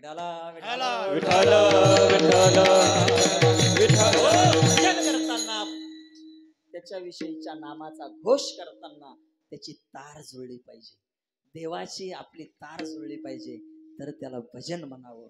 नाही तर मग भजन ते वखावाने आणि नरका जाणे चुके ना. भजन करून नरकात जातात. काय हा विचार तरी पटण्यासारखा आहे का? भजन करायचं आणि मग नरकाला जायचं, त्यापेक्षा ते नाही केलेलं चांगलं. मग करायचं तर नीट, नाही तर नाही केलेलं चांगलं नाही. भगवंताचं तसं. अहो महाराज, सगळ्यात मोठा परमार्थ डोळे झाकून रामकृष्ण हरी रामकृष्ण हरी एवढंच म्हणत राहा, काहीच करायची गरज नाही. विठाला विठाला या नामात एवढी ताकद आहे महाराज. पूर्वीच्या काळातला एक साधू होता, प्रपंचिक होता, नवरा बायको दोघं, रात्रंदिवस रामकृष्ण हरी रामकृष्ण हरी रामकृष्ण हरी कार्य चालू, रोजाराजी करायचे बिचारे, पण रामकृष्ण हरी मंत्र सोडायचाच नाही. ते एका राजाच्या शेतामध्ये ते विहीर खांडायचं काम त्यांना मिळालं आणि विहीर खांडता खांडता 4-5 परस ती विहीर झाली. आणि पूर्वीच्या काळी विहिरी कशा खांडायच्या, आता JCP आली, मोठा आल्या, तसं तर त्या काळात नव्हतं. आता तुम्हाला माझ्यापेक्षा जास्त माहिती आहे. पूर्वीच्या काळी ते टप्पे करायचे विहिरीला आणि त्या टप्प्यावरून खालच्यानी वर टोकर फेकायचे, त्याने ते अशा प्रकारचे विहीर ते खांडायचे. मग ते माणूस खाली विहीर खोदत असताना वाळूचा थर लागला म्हणतात, ते खालचा जमिनीमध्ये वाळूचं लागलं आणि त्याने ती वाळू उकरत उकरत वाळू संपेनाच. मग खाली अशा प्रकारचे भोयार चारी बाजूना तयार झालं आणि ती विहीर ढासाळले महाराज. त्याचं रामकृष्ण हरी चालूच होतं. भागवतामध्ये आलेली कथा आहे बरं का. त्याचं रामकृष्ण हरी चालूच होतं. त्याची पत्नी ही वरच्या टप्प्यावर होते, तिनं वरती उडी मारली, ती काठावर पोहोचली, पण तो जो खाली होता तो विहिरीमध्ये गेला महाराज. विहिरीमध्ये गेला, त्याची पत्नी रडायला लागली, आक्रोश केला, भगवंताचा धावा केला. काय करणार? राजाकडे गेली, राजानं चौकशी केली, मातीमध्ये गेला. आता उकरून उकरून तो जिवंत सापडणार नाही, म्हणून राजानं त्याकडे कानाकडे केलं. गरीब होते, गरिबांकडे कोणी दुर्लक्षच करतं महाराज. आणि दुर्लक्ष केलं. ते 1 महिना झाला. 1 महिन्यानंतर दुसऱ्या गावातला राजा त्या वाटानं चालला होता. आणि त्या ठिकाणी येऊन झाडाखाली तो थांबला विश्रांतीसाठी. थांबल्यानंतर त्यानं घोडे सैन्य वगैरे बाजूला ठेवलं, बसवलं आणि तो तिथं विश्रांती घ्यायला लागला. आणि मग त्याच्या कानावर तो ध्वनी पडला, काय? राम कृष्ण हरी, राम कृष्ण हरी. त्यानं म्हटलं अरे हा ध्वनी कुठून, हा आवाज येतोय कुठून? त्यानं चौकशी करायला लावली. आजूबाजूला कोणी एखादा साधू बसलाय का, त्याचं दर्शन करू आपण. एखादा साधू असेल, एखादा तपश्चर्या करत असेल तर त्याचं दर्शन करून मग आपण पुढे जाऊ. पूर्वीच्या काळी राजे लोक साधूला खूप मानायचे. साधूवर त्यांची निष्ठा होती, त्यांचा भाव होता. त्यांना पूर्ण माहित होता हा साधू साधूचे. आताच्या काळात तसं नाही. आताच्या काळातल्या साधूंवर लोकांचा विश्वास राहिला नाही. याचं कारण साधू भ्रष्ट झाले. जाऊ द्या, चिंतन लांब जाईल. त्यांनी सांगितलं अरे कोण आहे शोधा. म्हणे महाराज आसपास तर कोण नाही, आवाज कुठून येतो? ती विहीर खांडली ना, तिथं थोडासा खड्डा पडल्याचं त्याचं ते आवरण तयार झालं होतं. म्हणे महाराज इथून आवाज येतो. त्यांनी सगळ्यांना सांगितलं आणि ते खोदायला लावलं. खोदलं आणि बाहेर काढला, सगळा वरचा माल बाहेर काढला. तर आतमध्ये त्या माणसाच्या, त्या साधूच्या 2 फूट डोक्यापासून वर माती अशी वरच्यावर तरंगलेली होती. 2 फूट वरच्यावर माती तरंगलेली होती. डोळे झाकून हात असे समोर ठेवून भगवंताचं ध्यान करत होता. राम कृष्ण हरी. डोक्यावरची माती काढली, सगळं झटकून त्या बाजूची माती बाजूला केली आणि पाहिलं समोर ताट भरलेलं होतं जेवणाचं आणि मोठा घडा भरलेला होता पाण्याचा, झाकण ठेवलेलं त्याच्यावर. तिथं कोण देत होतं? तिथं त्याला विचारलं महाराज काय, हे कसं काय घडलं? त्यानं सांगितलं काही नाही, हे जेव्हा वरून पडलं माझ्या मुखातलं नाम बंद झालं नाही, हे वरच्यावर थांबलं आणि महिना झाला मी लघु शंकेला सुद्धा गेलो नाही. याचं कारण असं आहे, आपण जर भगवंताचं चिंतन केलं आपला देह दिव्य होतो आणि दिव्य देह झाला की या नाशवंत देहातल्या सगळ्या क्रिया बंद होतात. जो देह स्वर्गातल्या लोकांना दिला जातो ना, त्याला दिव्य देह म्हणतात. तो देह दुसऱ्याच्या डोळ्यांना दिसत नाही, आपल्या डोळ्याला तो देह दिसत नाही. तो दिव्य ईश्वरासारखा देह असतो आणि तो देह बनवण्याची ताकद या भगवंताच्या नामचिंतनात आणि साधनेत आहे. चिंतनामध्ये आपला देह दिव्य कधी होतो आपल्याला सुद्धा कळत नाही. महाराज त्या साधूला विचारलं, सगळ्यांनी त्याचं दर्शन घेतलं. भगवंतानं त्याला तिथं राखलं. महाराज हे सांगण्यामागचा उद्देश एवढाच, काही नाही, सगळ्या क्रिया प्रपंचच करत होता, सगळं करत होता, फक्त मुखातलं रामकृष्ण हरी कधी बंद नाही पडू दिलं महाराज त्यानं. हो, इतकी सुंदर साधना त्याची चालू होती. अशी आपण करू शकतो हे सांगण्यामागचा माझा उद्देश आहे की आपण काही नका करू, सकाळी उठून देवापुढे बसलंच पाहिजे असं काही नाही. परमार्थ नीट समजून घ्या. परमार्थ हा कळणं महत्वाचं आहे, करण्या अगोदर कळला. ज्ञान का म्हणतात? ज्ञानाची आवश्यकता काय परमार्थामध्ये? परमार्थामध्ये ज्ञानाची गरज काय? तर परमार्थ कसा करावा याचं ज्ञान असावं, म्हणून ज्ञानाची गरज आहे महाराज परमार्थामध्ये सुद्धा. हो, म्हणून परमार्थ करत असताना ज्ञान त्याचं जाणून घ्या. संत कसा परमार्थ सांगतात तसा परमार्थ आपल्या हातून घडला पाहिजे आणि आपल्या हातून ते सांगतात तसा परमार्थ घडला तरच भगवंत आपल्या जवळ येईल. त्या सुरदासजीनं बाजूला हात झटकला, भगवंत बाजूला होऊन बोलायला लागले. आणि सुरदासजी महाराजांनी विचारलं, एवढ्या रात्रीचे तुम्ही या जंगलामध्ये कोण रे बाळा तू? सुरदासजीनं विचारलं. भगवंत म्हटले, काय करायचं तुम्हाला? वाचवलं ना मी, आता मलाच उलट प्रश्न करता काय तुम्ही? घरी बसून भजन करायचं तर चालले कुठं? दिसना नाही दिसना. भगवंत बोलायला लागले आणि सुरदास म्हटले, बाबा ठीक आहे, चुकलं माझं, पण आता वाटाला लावून दे, माझी वाट कोणती आहे? म्हणून भगवंतानं पुन्हा आपला हात सुरदासजीच्या हातात धरला आणि वाटायला लावायला गेले. वाटाला लावलं. भगवंतानं सांगितलं, सोड ना बाबा हात. सुरदासजी म्हटले, अरे कितीतरी तपश्चर्या करून तू कोणाच्या हातात येत नाही आणि अनिशा तू माझ्या हातात आलाय, कसा सोडू तुला? सुरदासजीनं भगवंताला ओळखलं. भगवंताला वाटलं आता याने आपल्याला ओळखलं, हा आता आपल्याला सोडणार नाही. भगवंतानं आपल्या ताकदीनं त्याचा हात झटकून दिला. वय झालेलं होतं, हात बाजूला झाला. बाजूला झाल्यावर सुरदासजीनं हात जोडून भगवंताला सांगितलं, अरे भगवंता, हात सोडून जाशील रे तू? काय हात सोडून जाशील, हात छोड़ कर जानत मोय, दुर्बल कहावत मोय, मेरे हृदय से प्रभु जाय, मर्द कहावे तोय. विठाला विठाला. अरे हात सोडून तू बाजूला जाशील, तुझ्या ताकद आहे, माझ्या हृदयातून बाजूला निघून दाखव, मग खरा मर्द म्हणीन तुला मी. तू सामर्थ्यवान आहेस ना, तुझ्यात सामर्थ्य आहे, तू बलिष्ठ आहे, जगाचा बाप आहे ना तू, तुझ्यात ताकद आहे हे मला माहिती आहे, मग तुझ्या ताकदीनं तू माझ्या हृदयातून निघून दाखव. याला म्हणायचं देव तीही बळे धरीला सायास. याला म्हणायचं बळानं भगवंताला धरलं, हृदयातून देवाला आपल्या निघण्याची ताकदच त्याच्यात राहू नये, याला म्हणायचं बळानं धरलं. विठाला विठाला देव तीही बळे धरीला सायासे, करून या नाश उपाधीचा. उपाधीचा नाश. उपाधी म्हणजे काय? उप आधी, उपाच्या आधी जे येते ती उपाधी.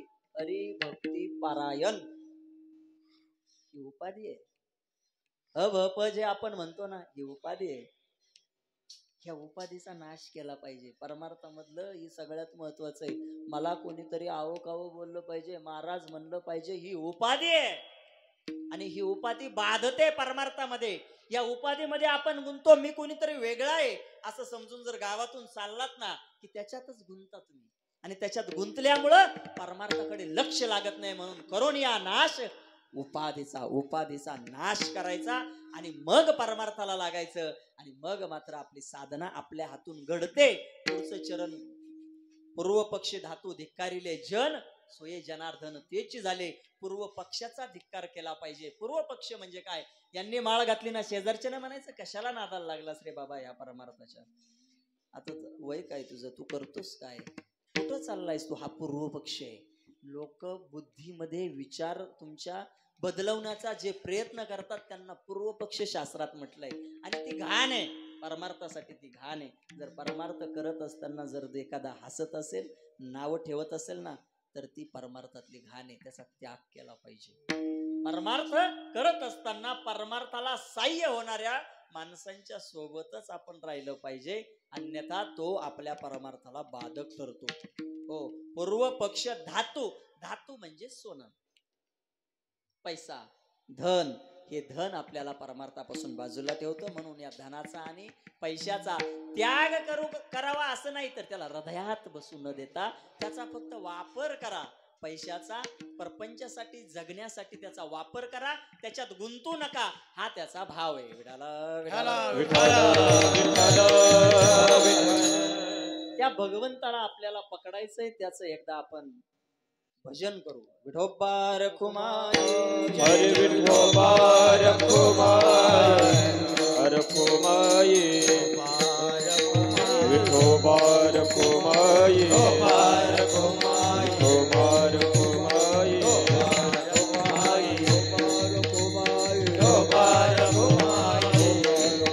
विठोबा रखुमाई, विठोबा रखुमाई, विठोबा रखुमाई, हरे विठोबा रखुमाई, विठोबा रखुमाई, विठोबा रखुमाई, विठोबा रखुमाई, विठोबा रखुमाई,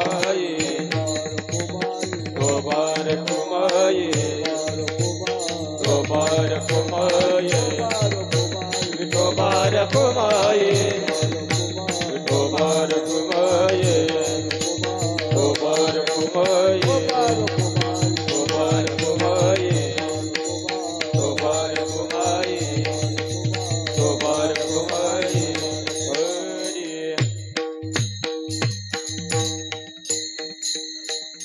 पूर्व पक्षी धातू धिक्कारिले जन, सोये जनार्दन तेची झाले. या सगळ्यांचा धिक्कार केला का मग काय होतं? सोये जनार्दन तेची झाले. सोये जनार्दन म्हणजे भगवंत. आपल्याला फळ या परमार्थाचं काय आहे, तर आपण देव होतो असं म्हणण्यापेक्षा आपण देवच आहे महाराज, हे आपण विसरून गेलो. कशामुळं? मुक्त होता परी बळे झाला बद्ध, घेऊनिया छंद माझे माझे माझे. हे जे आपण म्हणतो ना, माझं माझं माझं, हे माझं माझं म्हणून आपण त्याच्यात गुंतत चाललोय. विठाला विठाला विठाल विठाल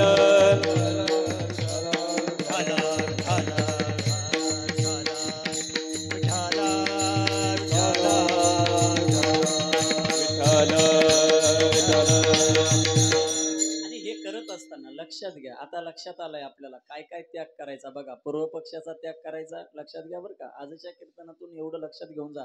परमार्थाची सुरुवात कशी करायची. प्रथम मी कोणीतरी वेगळा आहे किंवा मोठा आहे, मला कोणीतरी चांगलं म्हणलं पाहिजे, हा भाव काढून टाकायचा, म्हणजे उपाधी काढून टाकायची.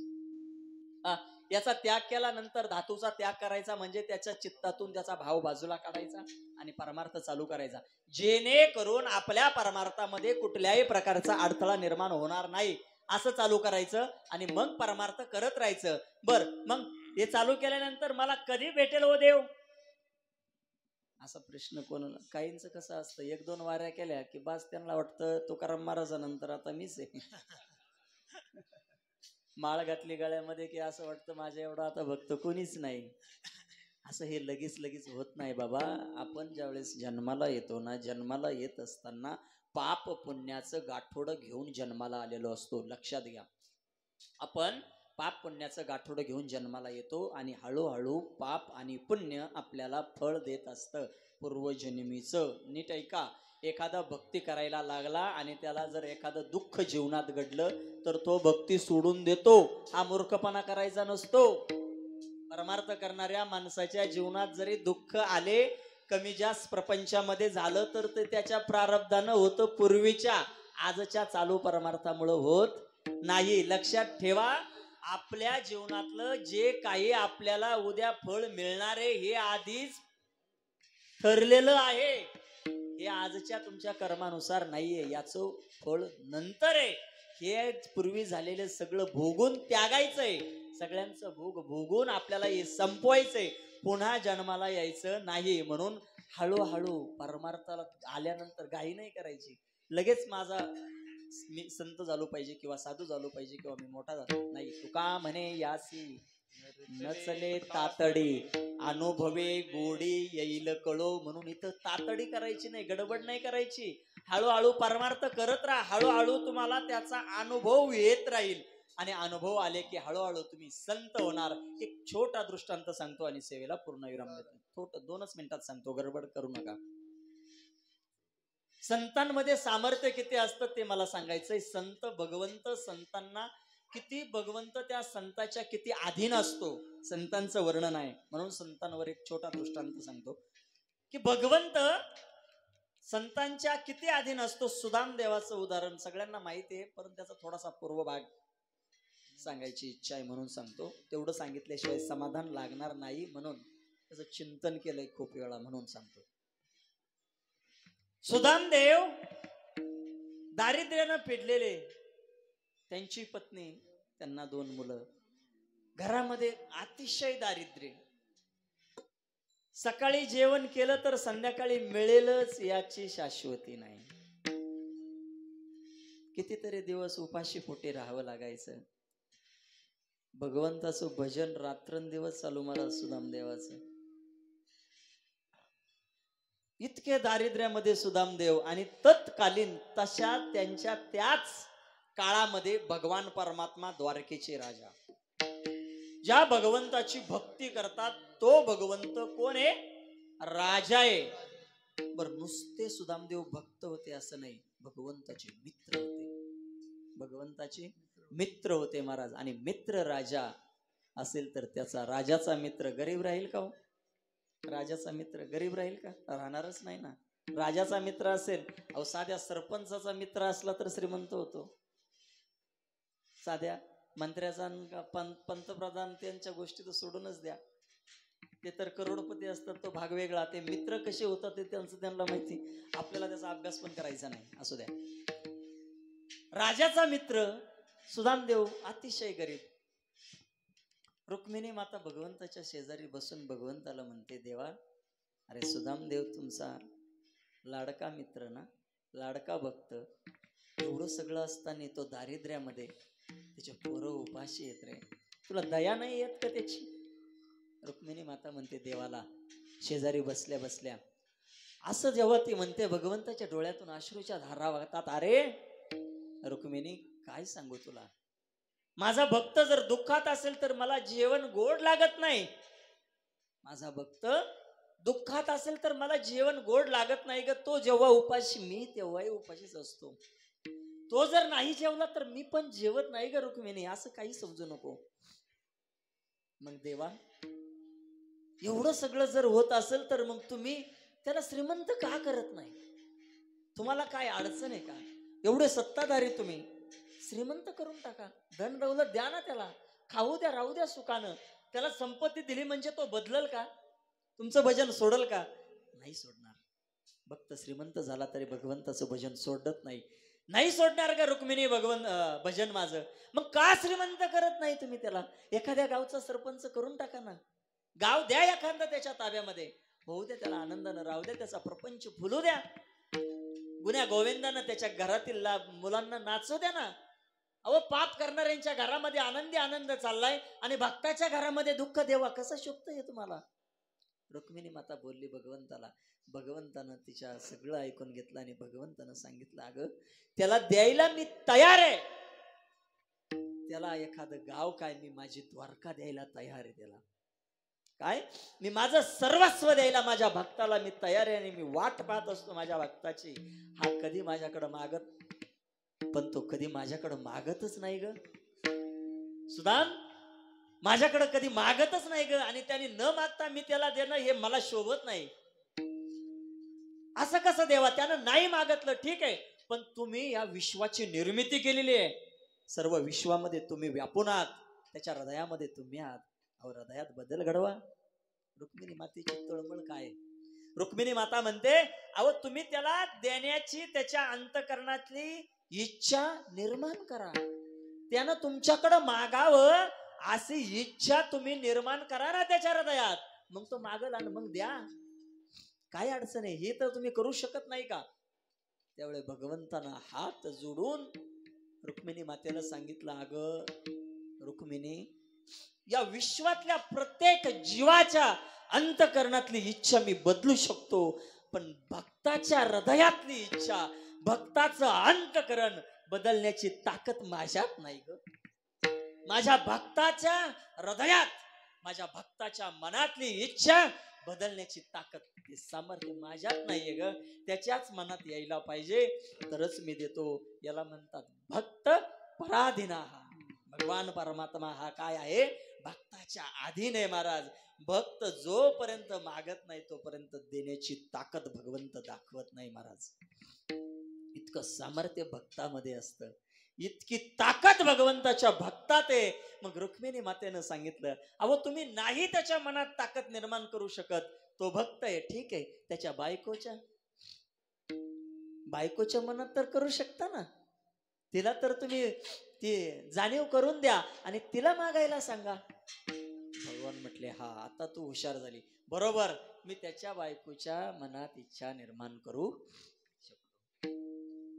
भगवंतानं एका गरीबाचं भिकाऱ्याचं रूप घेतलं आणि त्यांच्या दारात जाऊन भिक्षाम देही म्हटलं. महाराज भिक्षाम देही म्हटलं. सुदाम देवाची पत्नी बाहेर आली, दारावर आली. हातामध्ये झोळी घेतलेला भिकारी दारामधून भिक्षा मागताना पाहिला आणि हात जोडून त्याची माफी मागितली.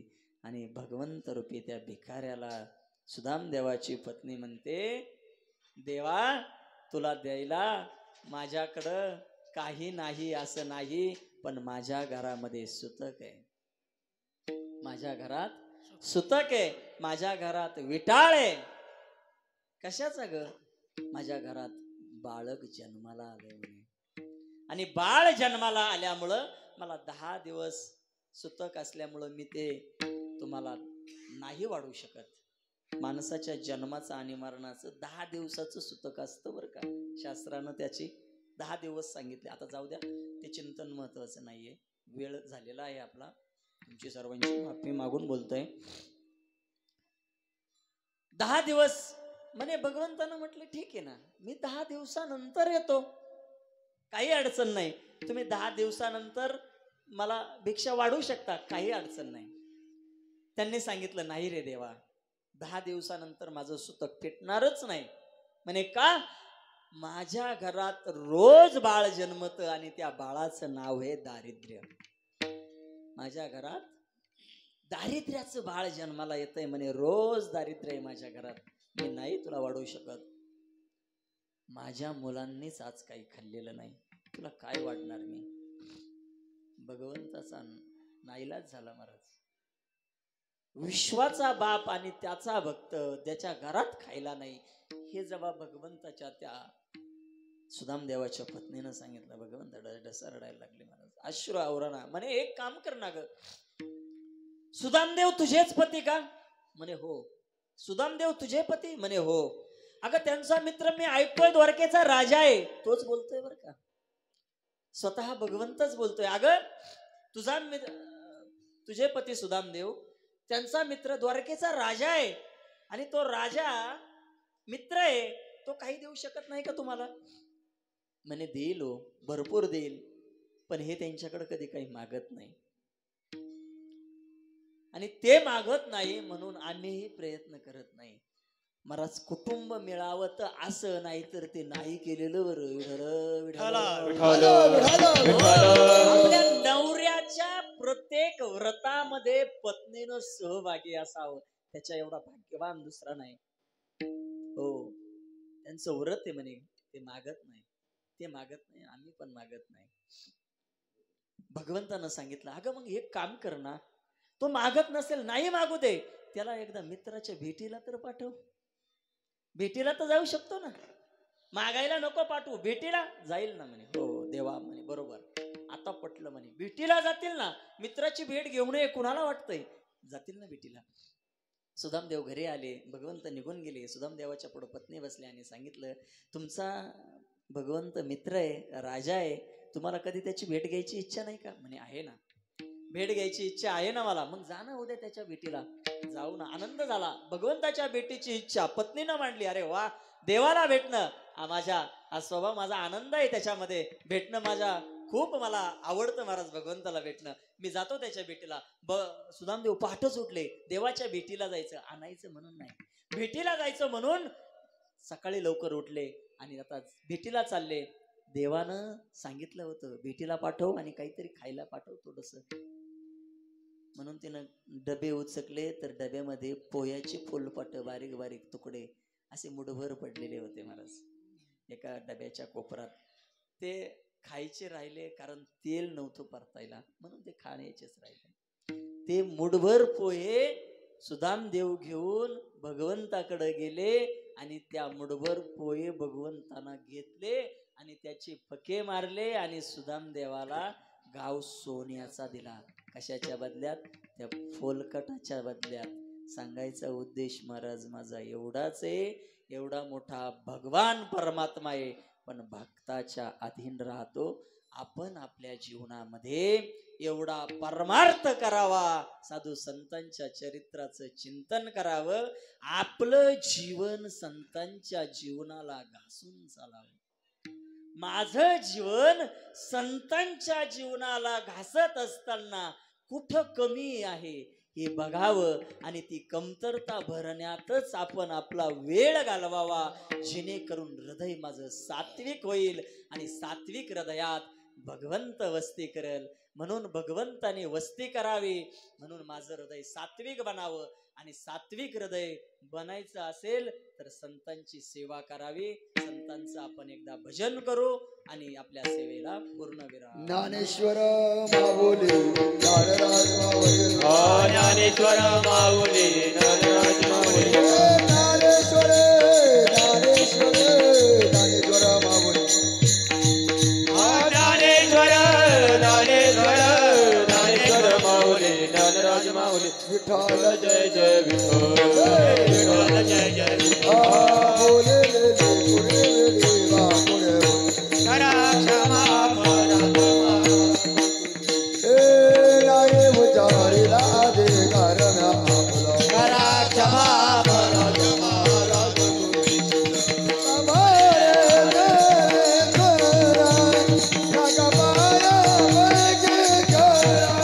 करा क्षमा